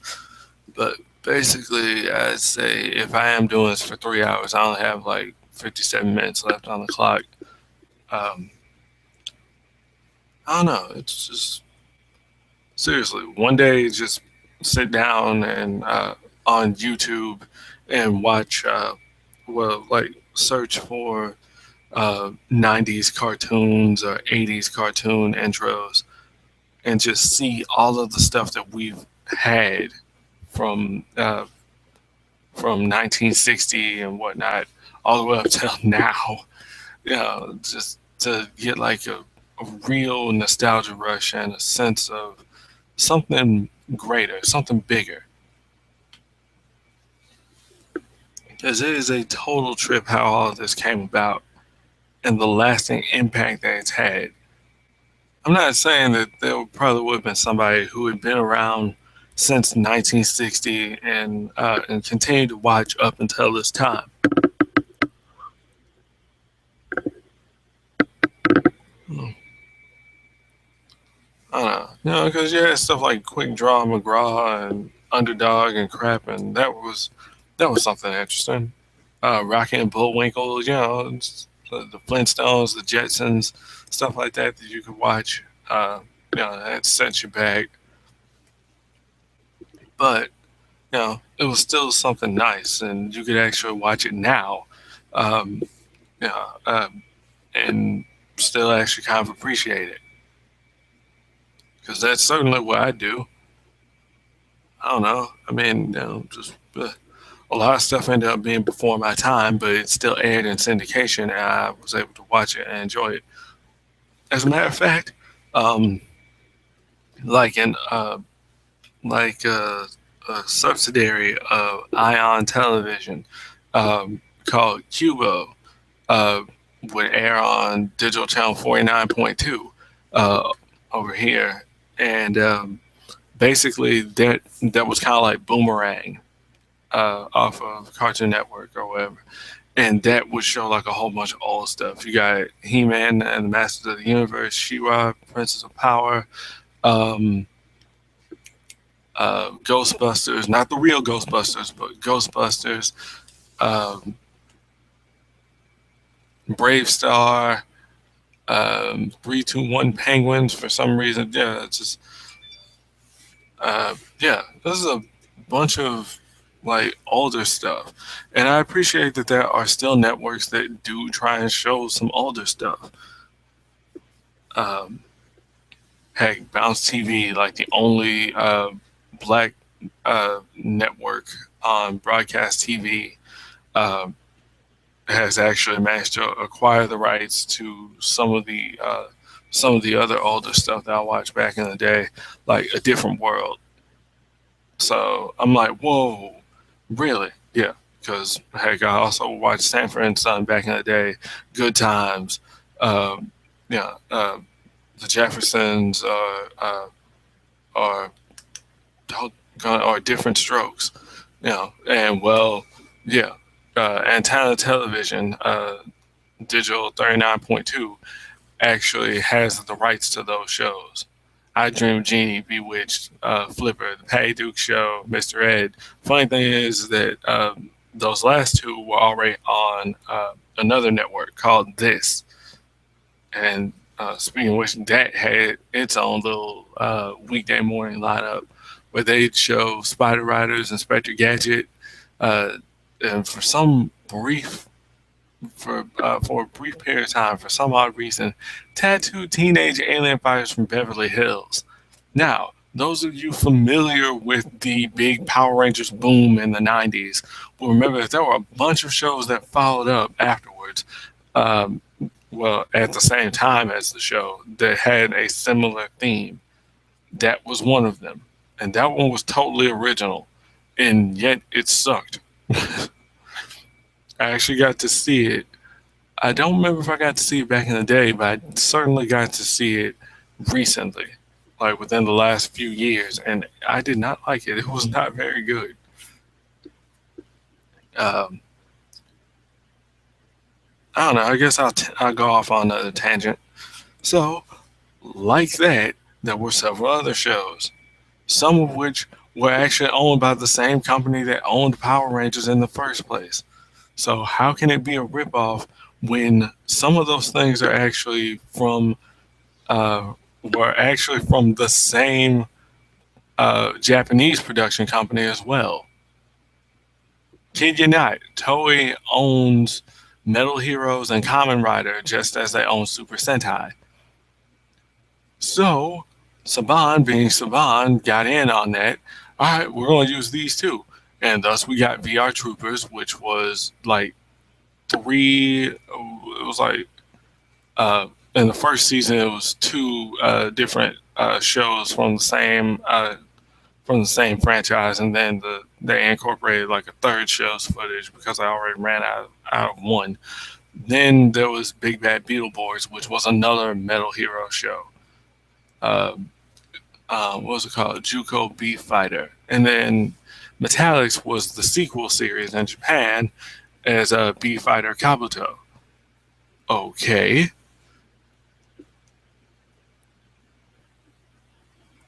similar theme, basically because they're all the same genre. But that doesn't make that a ripoff of Power Rangers. As a matter of fact, as a matter of fact, Power Rangers and Masked Rider actually crossed. They had a crossover. I wouldn't necessarily call it a crossover since it was more like a backdoor pilot. It was setting up for Masked Rider. It was called A Friend in Need. It happened, I believe, in the third season. Um, so the Rangers got sent to Edenoi to help out with this conflict, and then we met Dex, and Dex ended up being kind of hostile to them at first until they revealed who sent them, and they teamed up and they took down like a big bunch of the enemy foot soldiers and stuff, and yeah, it was basically setting up for another show. And the reason why Masked Rider didn't make it was because, oh my god, this is such a ripoff. No, it's because the show wasn't very strong. It was trying to do too much at the same time, and that's the reason why it didn't hold up. Because they were trying to take something that was actually kind of dark in Japan and implement like this kind of awkward, quirky uh, family sitcom element into it outside of the source footage, and it didn't blend well. Mm, they did like some sort of RoboCop esque series, and then that might have worked. Mm. Heck, we actually had a few. Beetleborgs and Beetleborgs Metallics actually managed to run. They managed to make it. Um, they got to have like their entire series run. Although Metallics ended up kind of getting canceled because, well, they ran out of footage.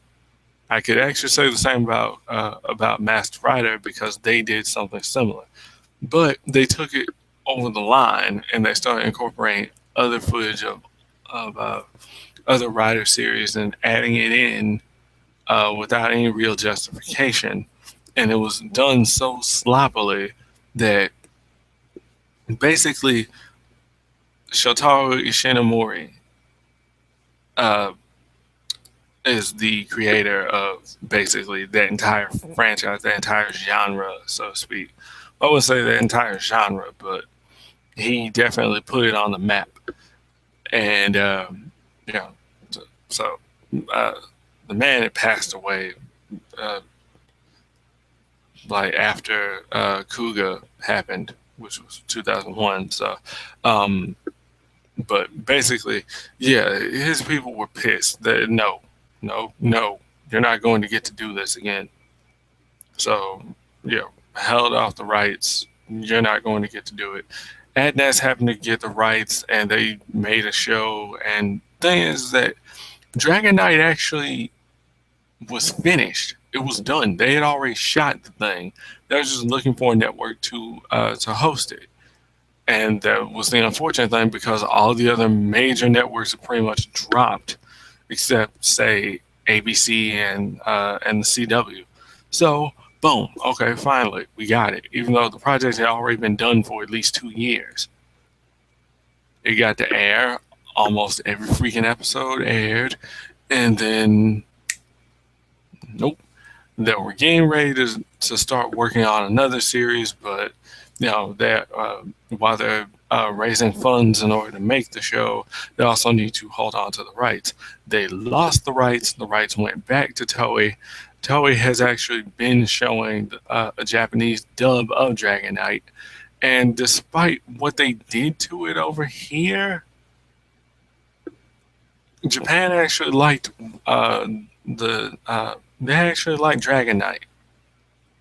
It's kind of like how Japan also likes what we do with Power Rangers, except for the fact that Dragon Knight could have actually been better. But like I said, that's a rant for another day. Um, huh, it's just like so many, so many shows, so many cartoons. Zoom.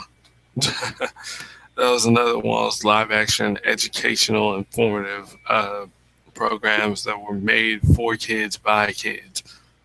Oh Lord, I shouldn't have said that because now I'm remembering kids songs.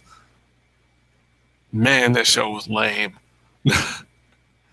But yeah, Zoom was kind of awkward too, but at least it did seem more in a similar vein to Beekman's World or Bill Nye the Science Guy. Um, yeah, so you had these kids doing whatever, these little do-it-yourself projects or playing different kinds of games or I don't know, just showing all sorts of creativity. And if anything, if you're going to do educational or informative, do it that way. Try and encourage kids to actually want to do something with their lives. I mean, if you think they're just throwing it away, sitting up watching cartoons all the time, it just makes more sense that way. I don't know, because I've been inspired to do a lot of stuff from stuff like that. At the same time, I'm still not quite set as to what it is I'm doing. It's basically me just messing around and trying to figure things out for myself. And I'm just kind of like trying a little bit of this, trying a little bit of that. But I know where I kind of know where I'm going with some things, but not entirely. And at this point, yeah, I am rambling. But because for some reason, I just couldn't sleep. I mean, I did, but I just couldn't stay asleep. So as a result, I'm basically still freaking tired. not as tired as I was last night, but it was kind of weird, you know. Okay, no, just what, you know, the entire time. Uh, uh. See, now, interesting thing is, I probably would have did the stream for the entire duration of the Saturday morning lineup. I would have started at 7 and we would have ended at noon. Thing was that I was already exhausted as it was. So by the time I went to sleep, and then, you know, if I would have woken up, yeah, I would have still been tired. There was no way that I would have been able to pull off a 4 hour stream like that.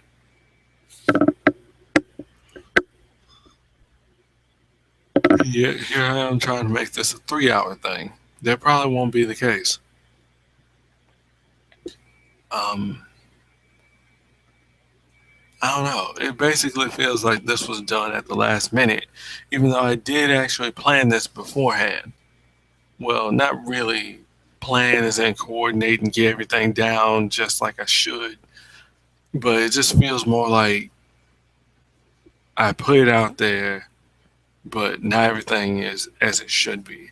I had technical difficulties at first, and then I had to like hustle to get that done. And by the time it all went up, by the time I went live, it was 12:30.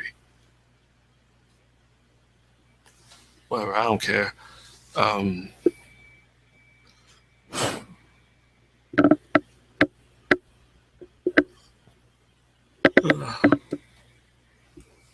but it definitely could have been better. There were things I wanted to mention, uh, you know, and just interact with the audience.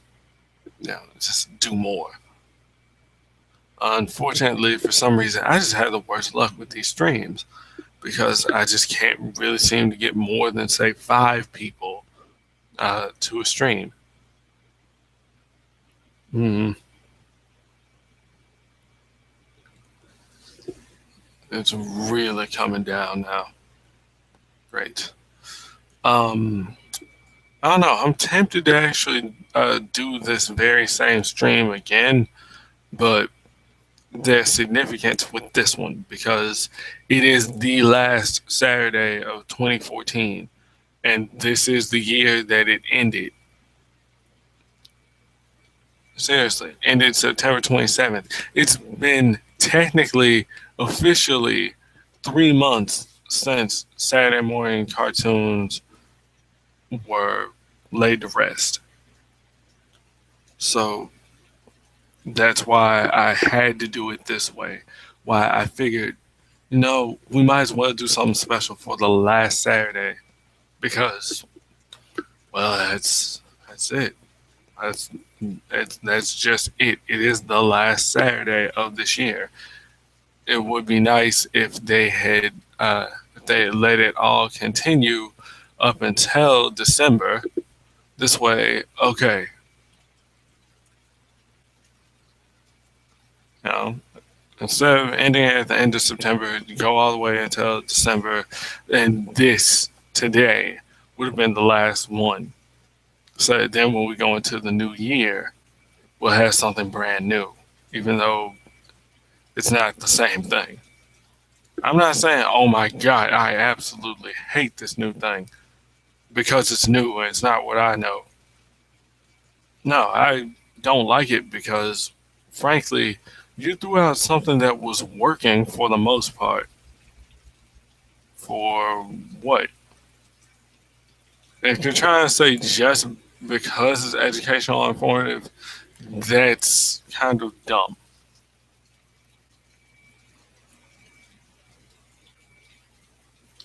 I don't know. I just don't buy it.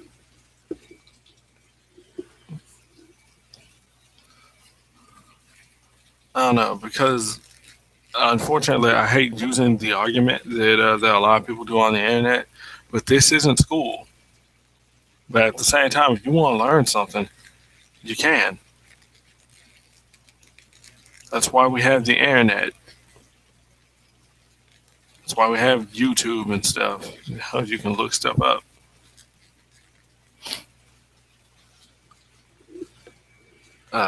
But that's still not what I'm trying to say here. Basically, if you're going to do something, then you could at least try and do it right.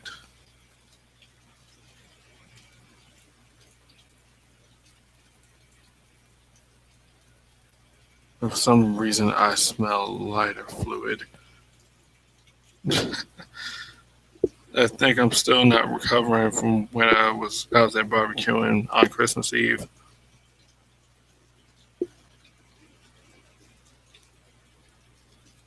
Oh goody, this ain't good. I'm trying to repair my glasses, but I can't see worth a damn. This is not good.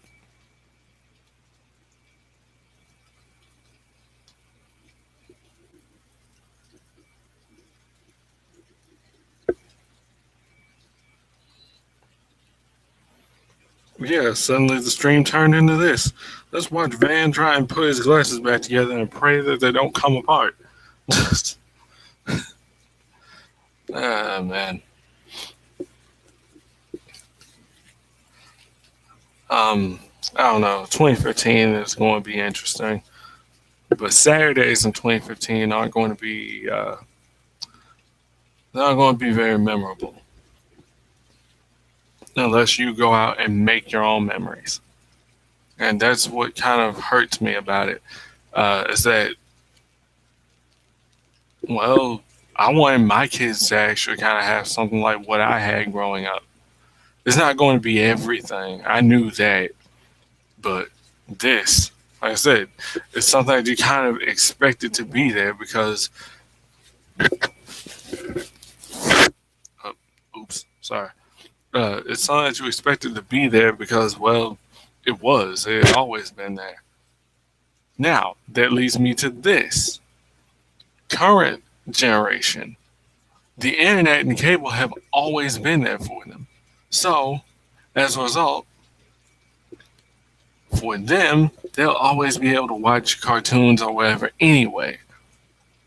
Be it the old stuff, that our parents had or we had, current stuff, the stuff that's going on now, which will then be old to the next crowd, or the stuff that they'll have.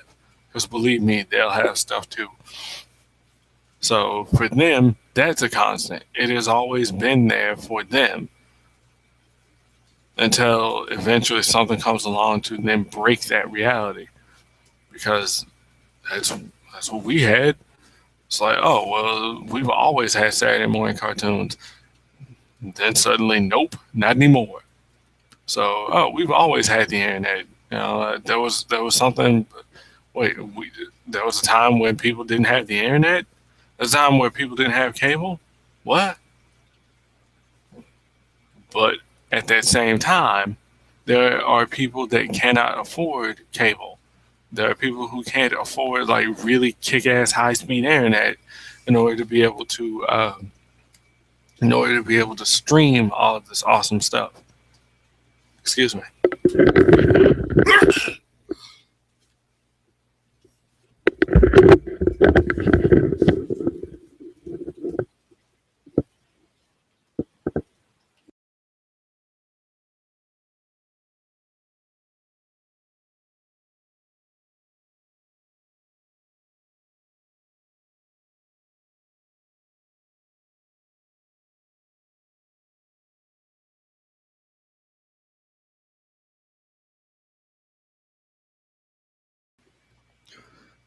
You could swear that I had allergies based on how I'm reacting right now, but I don't. I'm just congested. The weather is unstable and crap. If I ain't cold, then it's chilly. It's kind of cool, or it might be dry one day or a couple of days, and then it'll be wet for like 3 days or so. Yeah, perfect getting sick weather. Perfect.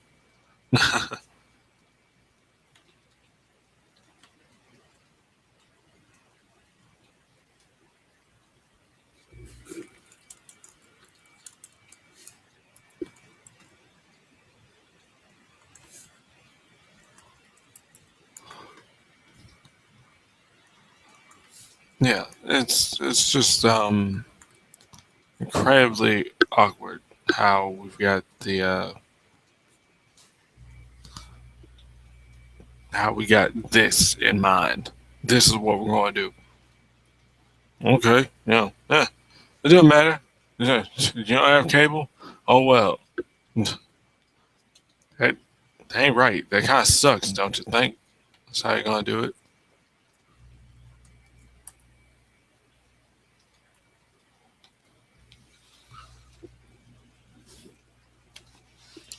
I mean, it's just I don't know. See, that was the other thing that was going to happen with this stream is that I was actually going to rant and rave about how this is just completely jacked up.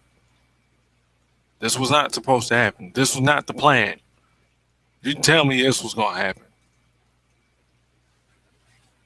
You managed to hold on to this thing for 50 years and then suddenly, nope, because it's just like what happens before. As technology advances, things have to change. Okay. I don't know. WWE did the same thing. I got tired of their crap. I needed a break so then it'll feel new again.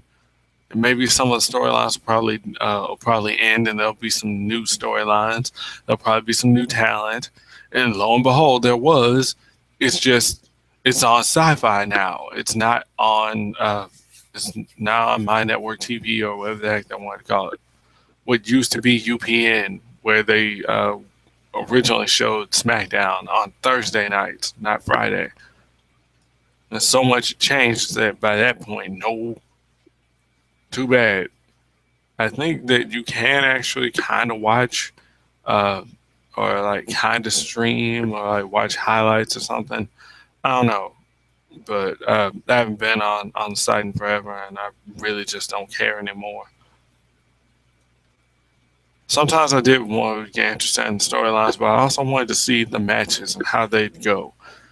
Although eventually I got to the point where I could actually call these matches and know what was getting ready to happen.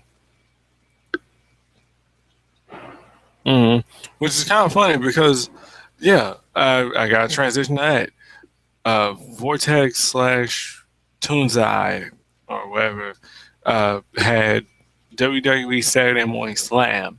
It was basically this, I guess, behind the scenes look at some of the stuff that they did in WWE and like uh, I guess like some tips on how to be active and eat healthy and crap. I don't know. I didn't watch because I didn't give a damn. Still don't. Doesn't make any sense to have that on network TV when you don't even have anything that airs on network TV. It just it feels incredibly awkward to have that.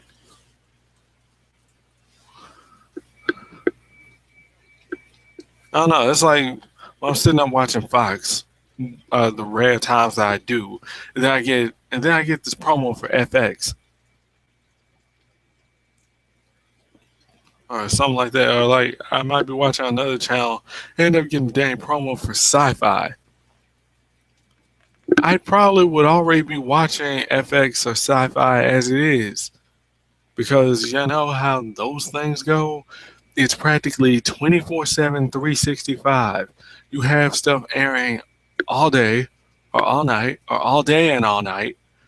And then, yeah, there's no point. You can practically marathon stuff. Now, marathons on just regular TV were actually something kind of special. It's kind of rare. That then you get to like, oh, okay, this thing's gonna be on for like 4 hours. Okay, I'm gonna sit down and watch this. Nope. If you watch Ion, that's all that's on all freaking day. All right, here we go. We're gonna do Criminal Minds, Criminal Minds for like 5 hours or 6 hours or so. Then Flashpoint for like 5 hours, or the Listener for like 5 hours or something like that. It was kind of very annoying. Kind of very annoying. That's an oxymoron or a That's contradictory. It was absolutely freaking annoying. Not to mention, I can't get that station back here in my room, so I really don't care. The downside is I can't get Cubo. I can't get 49.2, so I can't sit down and watch Brave Star, He-Man, sit there and laugh at Skeletor. No, it's incredibly frustrating that I can't do what I used to do. Shoot, used to get to watch Popeye, or Tom and Jerry, or Tiny Toon Adventures, or Animaniacs, or whatever, and just enjoy myself. Sit down with a snack, or a sandwich, or some popcorn, or whatever. Drink some juice, a soda, and just enjoy this stuff. And boom, have a good time. Now, no, because somebody thought that this was a better idea, or somebody thought, well, we can't keep up with this. You do realize that in the current economic state of this country, that some people actually have to cut corners, and that means that okay, then we're gonna have to get rid of cable. Oh no, we're gonna have to. We can still have the internet, but it can't be like this really, really high speed upgrade HD super internet crap. Yeah, so we gotta downgrade or whatever, or maybe you didn't have the internet in the first place. Mm, yeah, it, not everybody can afford that stuff, or not everybody can continue to afford it, so they'd have to drop it until things got better. You'd think that you'd want to try and make things more widely available, but at the same time, it's the affiliates. The affiliates may or may not want to continue to show stuff like this. So, what's the point in carrying on and wasting money if we're not going to make back whatever? You know, we bought the rights to be able to show this stuff, and yet most of our affiliates aren't showing it. So, we're going to have to scale back and not do it. Okay?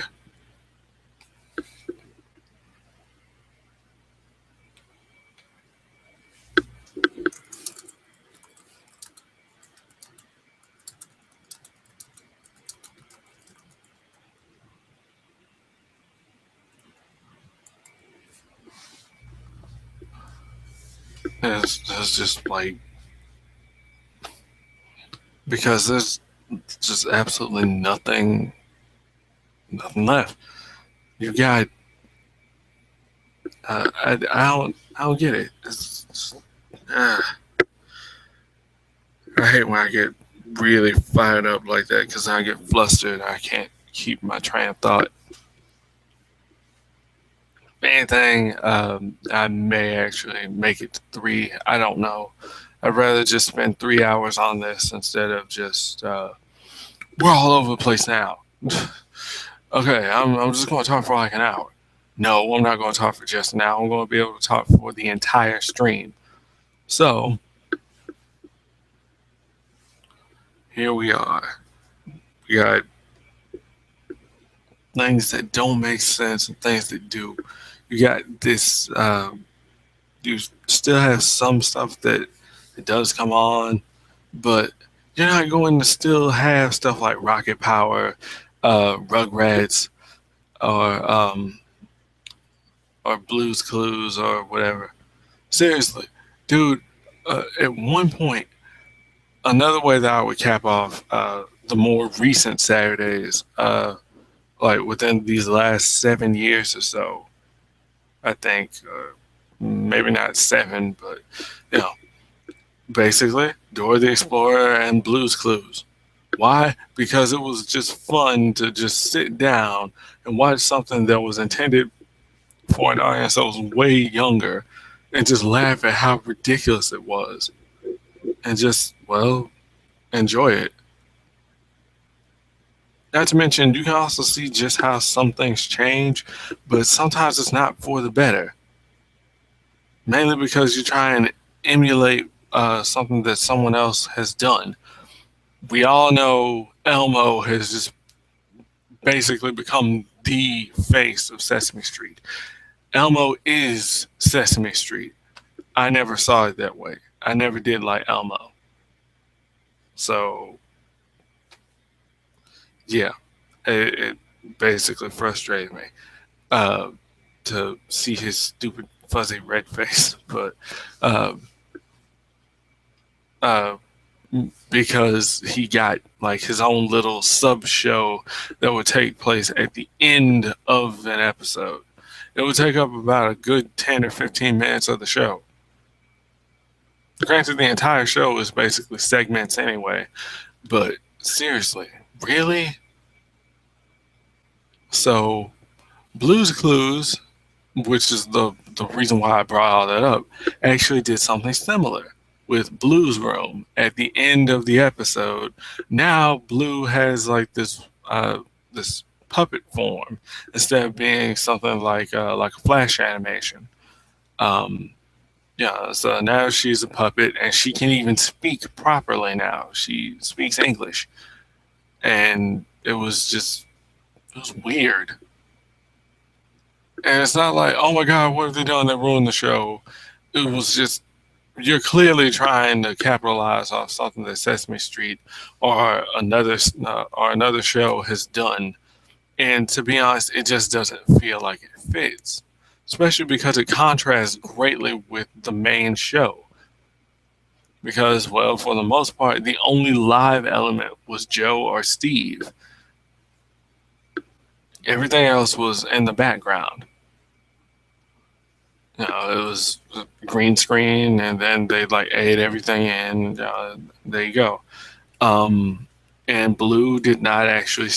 She spoke, but it was in like a bunch of barks and howls and stuff. Blue did not actually speak like we talk, so it's kind of weird. So that's kind of why I felt okay. Yeah, this show's not going to last much longer, is it? And I was right. Blue's Clues did not last much longer after that. It kind of got difficult anyway because what else can you do? You got rid of the original guy and then you got another guy on there, and it just feels like the show is kind of struggling to climb up that hill and make it up there. It's a shame that it went out uh, you know, uh, like that instead of just being able to bow out gracefully. But, you know, um, I don't know, but that's how it is, man. Sometimes you have shows that come up and they end like that. Mm. Yeah, but this show was successful. It had a bunch of merchandise and everything. Yeah, it did, but there's only so long that you can continue to run with the same format before it gets old or before people eventually outgrow it or they just see it as being completely inferior and unnecessary anymore. As that appeal to one particular group of kids, but it may not appeal to a later group of kids. So I can understand that reasoning for why things have changed the way that they are now these last 3 months. Because these kids are playing Skylanders and stuff, and that's something I'm unfamiliar with and something I'm not really interested in trying to get familiar with. I don't know, because I have my own franchises and stuff that I'm in on. Uh, mm, um, I'm trying to come up with my thoughts. I can't think of them properly. I don't know. We all have our own things that we hold on to and cherish and try and watch and enjoy, but not everybody is going to like the same thing.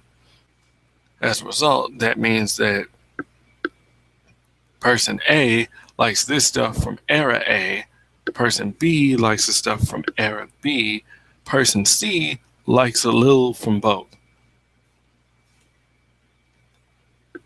Because believe it or not, you're going to have some of these younger kids who actually might watch some of the older stuff and might like it. Seriously, I've actually seen some of the old Superman shorts, some of the old Popeye shorts from back in the day, and those were actually pretty dang nice. I remember those. I remember the Superman things anyway because my dad happened to like get these tapes from a friend from work or whatever, and I got to sit down and watch those. And these, like I said, these were shorts, so these were things that would like be about maybe 5 or 7 minutes long, not 22 minutes like it would be standard for any other children's cartoon.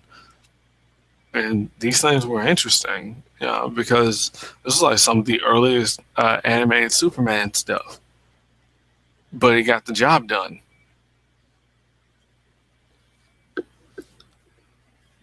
Um, I don't know. That's another thing that really is near and dear to my heart, because my dad's kind of the main reason why I'm so big on cartoons and stuff in the first place. I remember he had like this tape. It had like a bunch of Paddington Bear, uh, like uh, a bunch of Paddington Bear segments on it. Um, and man, dude, that was a trip. And I remembered it so fondly that, well, I went and bought this DVD off Barnes and Noble, that is a few episodes of Paddington Bear itself. Um, and man, dude, I sat down watching that, and I just nostalgia rush, man. I was just really feeling it. Mm-hmm. So there's if we gotta go British, then Paddington Bear, Huxley Pig, which was also on that DVD for some reason, which wasn't too bad. I mean, I don't know. I was sitting there making fun of it because it was just annoying and stupid. Um, and Postman Pat, which is something I actually watched on Cuba. And I was like, what the heck is it? Oh, it's from the UK. Okay, I see. It wasn't that there was a problem with it. It was actually kind of nice. Um, Something else that I remember from back in the day, Shining Time Station, which was basically a another way. It was like a hub of sorts, a stage, a background, a platform to build up on Thomas the Tank Engine. So we'd actually sit down and and we'd watch that or whatever. And the odd thing was that the conductor was played by George Carlin. Yeah, that George Carlin. It was weird. Once I grew up and I found out what his comedy routine was, I'm like, and he was the host of a children's show? What? Yeah. Hmm.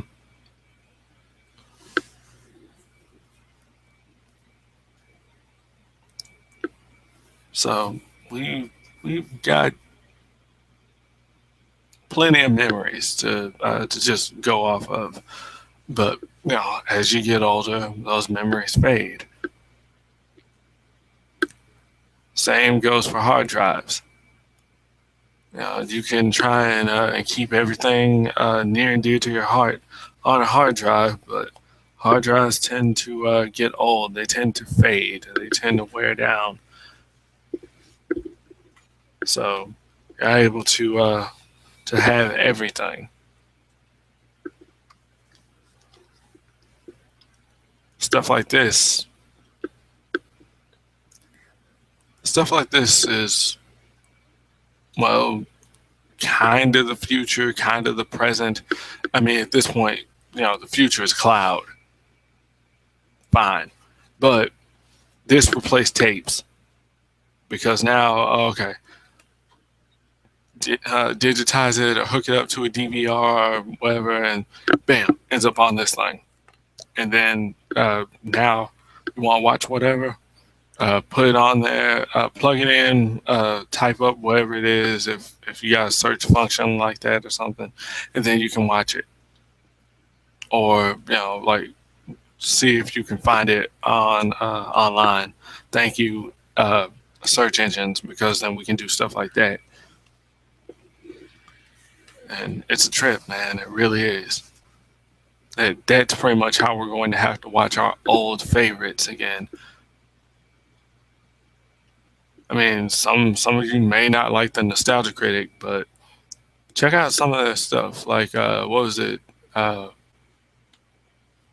this is one about the old. One was about this old Disney lineup back in the '90s, and man, that one, oh my goodness, that one was a trip. No, matter of fact, I want to see if I can find it. Although I'm actually on the wrong browser because I don't have that in my history.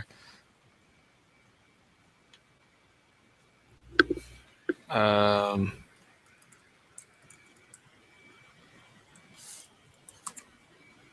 yeah, I don't know. I'm just gonna pull it up since I've got a little time to do it.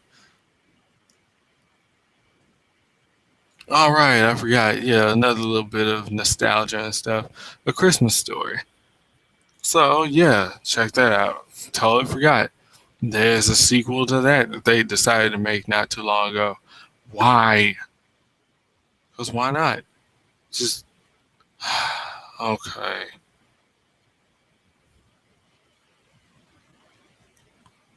Hmm.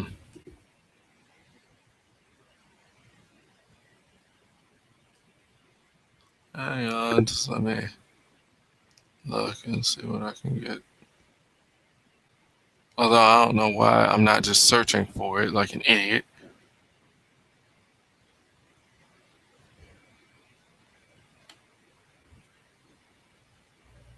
Yeah, I'm probably better off just searching for it because it'll just be easier.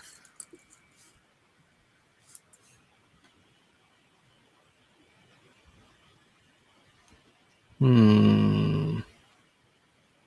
There it is.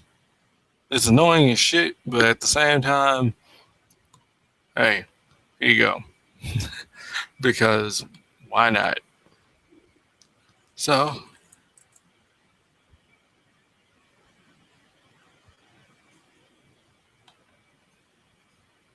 I mean, granted, that's not, from the actual. Uh, I do say go and watch like the Nostalgia Critics blip or on that guy with the glasses.com or the Nostalgia Critics actual website or whatever and support them there. This is an option for those who have like slow internet or for some reason like they're or they got like a slow computer and for some reason their computer won't allow them to watch blip because I know exactly how that is. But yeah, this major afternoon nostalgia. I remember some of these because they were shown in syndication back in the day. It's just, most of the stuff ended up being cable, but, still.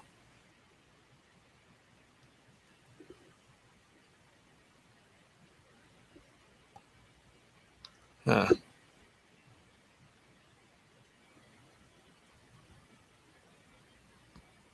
Hmm.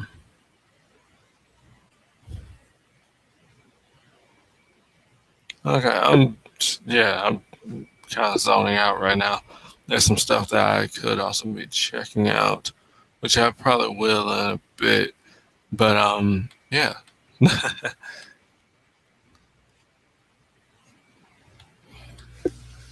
Yeah, I've come across so much that it actually did kind of inspire me to kind of want to do something with it. I've heard so many familiar voice actors that it has also inspired me to want to become a voice actor. I mean, from like as far back as I can remember, like back when I was say maybe 4 or 5 years old. So yeah, you got that going on. Then you've got I don't know. Then you just got like all uh, this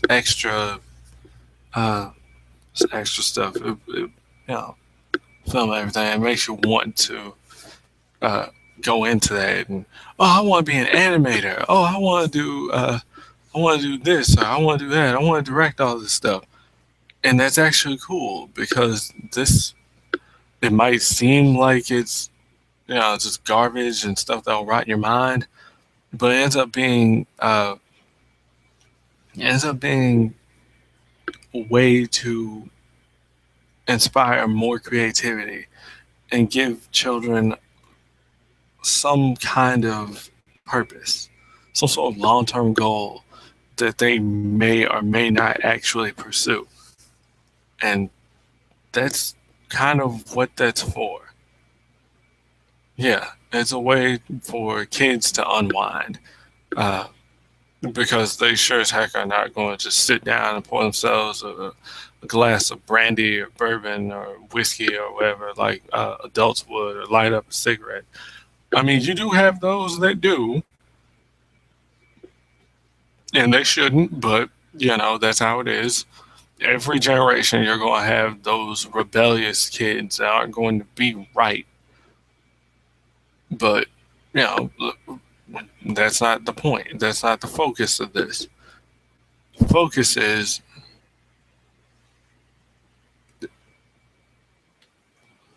the focus is that you've got a whole bunch of different stuff that might inspire children to write or animate or um, or become a voice actor or a voice director or maybe even become a storyboard artist or a producer or something. And network TV is the most easily accessible, readily available kind of medium at first, anyway. It's not anymore now because the internet, this right here, is the most easily accessible, readily available medium. So that's actually a better thing. If you can manage to, if the people that hold the rights to these old cartoons actually manage to get a host, get a domain up, and host their awesome content here, uh, on any kind of site, or say Netflix or Hulu or whatever, then there you go. You can actually sit down and get to watch that. And as a matter of fact, some of them have. Seriously, you go hit up Netflix, you can actually see like there's quite a few older cartoons. As a matter of fact, a lot of the old Cartoon Network stuff is on there. Dexter's Lab, Johnny Bravo, I think Ed, Ed and Eddie. Um, I think I might be wrong about that one. Courage the Cowardly Dog, Dexter's Lab. I know those are on there, and those are in my queue, so I can watch them at some point. Because, like I said, I missed out on a bunch of stuff as a kid, and it's kind of unfortunate. But fortunately, there are people who realize the nostalgia market, or those people who would like to share that stuff they hold near and dear with other people who may not have seen it, or younger children, their cousins, nieces, nephews, you know, and let them get to see it. That's not saying, oh man, all this new stuff is garbage and you shouldn't watch that. You should see this uh, you should see the stuff that we had because what we had was better. No, that's not how it always is. Sometimes it's just more of, I want you to see what we had because, hey, maybe your stuff actually is better, or, huh, mine's better. No, nah, I just want to share this with you because I love you. And this is my childhood. So you can actually see some of what I had growing up and whether or not it has helped me to be who I am. Because this stuff is an escape, not a permanent retreat and stay away and hide from everything. No, it's a nice way to kick back, relax, take a break from things, kind of calm down, forget about the world, forget about your problems, and then come back and go at it again. Let the world beat you up and struggle to climb up there for another week, and then come back and just take a load off. That's what it's about. And we're not going to have that anymore. Not like this, not the way that it was. So I appreciate the fact that, yeah, there's cable, there's the internet, so you can watch anything, anytime, anywhere, and, not have to worry about it, not have to worry about interruptions. You can pause it and you can go about whatever it is. You might be gone for like a whole day or half a day or whatever. You get back, unpause it, be able to watch where you left off, because that's something that we didn't have, unless, of course, you taped it. And that's barring if your mom or dad didn't tape over it. I didn't start recording stuff until the mid 90s. Well, not even mid, I'd say late 90s. So I have a couple of tapes sitting in a drawer with a whole bunch of the old Saturday morning cartoons. If my VCR worked, I probably would have digitized them or whatever and let you guys see a few other things. I still have stuff from the old Kids WB lineup, and I can't watch it because, well, things busted. That's fine. I can actually pull it up. So no, this stuff right here is not bad. It's actually a good thing.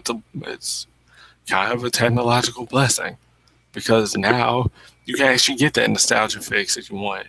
You want to go back and watch Johnny Quest or Metabots or Digimon or whatever. There you go. Boom. On demand. We're approaching the end here, so yeah. Just want to say thank you guys for tuning in, whether you've been here during the stream or if you're watching it after the fact. It's been an interesting 2014. A lot has happened, a lot of loss, a lot of shock, a lot of worry. And that's another reason why this exists, why we can just sit down and let the world go away for a few hours. But, but we have had a lot of stuff go on this year. And unfortunately, we are at the end of an era. It's not a significant era. I mean, it's not like the entire country's gone into something different. But this, as we know it, Saturday mornings, as we know it, are no longer going to be what we knew. And so now we have to kind of go about it another way. So I thank you guys for actually taking the time out to check out this stream on this stream for the last Saturday of 2014, the end of the year and the end of Saturday mornings as we knew. And I don't know, but again, I will say I hope you all had a Merry Christmas, or whatever you celebrate, Hanukkah, Kwanzaa. There's actually a lot more than that, but those are the main three that people know. So, yeah, I hope that you had a happy holiday. You spent it with people that you care about, people who you may or may not have actually watched Saturday morning cartoons with or discussed all that with. And hope you all have a happy new year. Maybe this will actually be a thing now. Saturday streams or maybe something on Sunday. Who knows? But like a weekend stream, and we'll just sit down, shoot and breeze, and do some Q&A. Might play a little something. Who knows?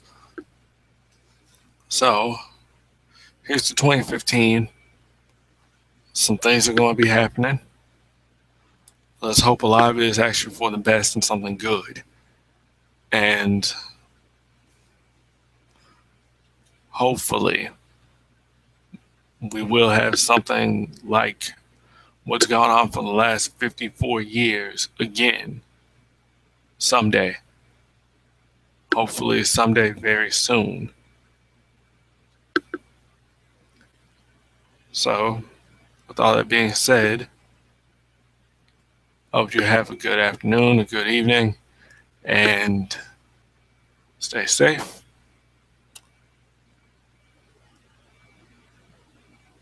And it's been a very, very nostalgic afternoon. Very nostalgic Saturday. I'll see you guys later.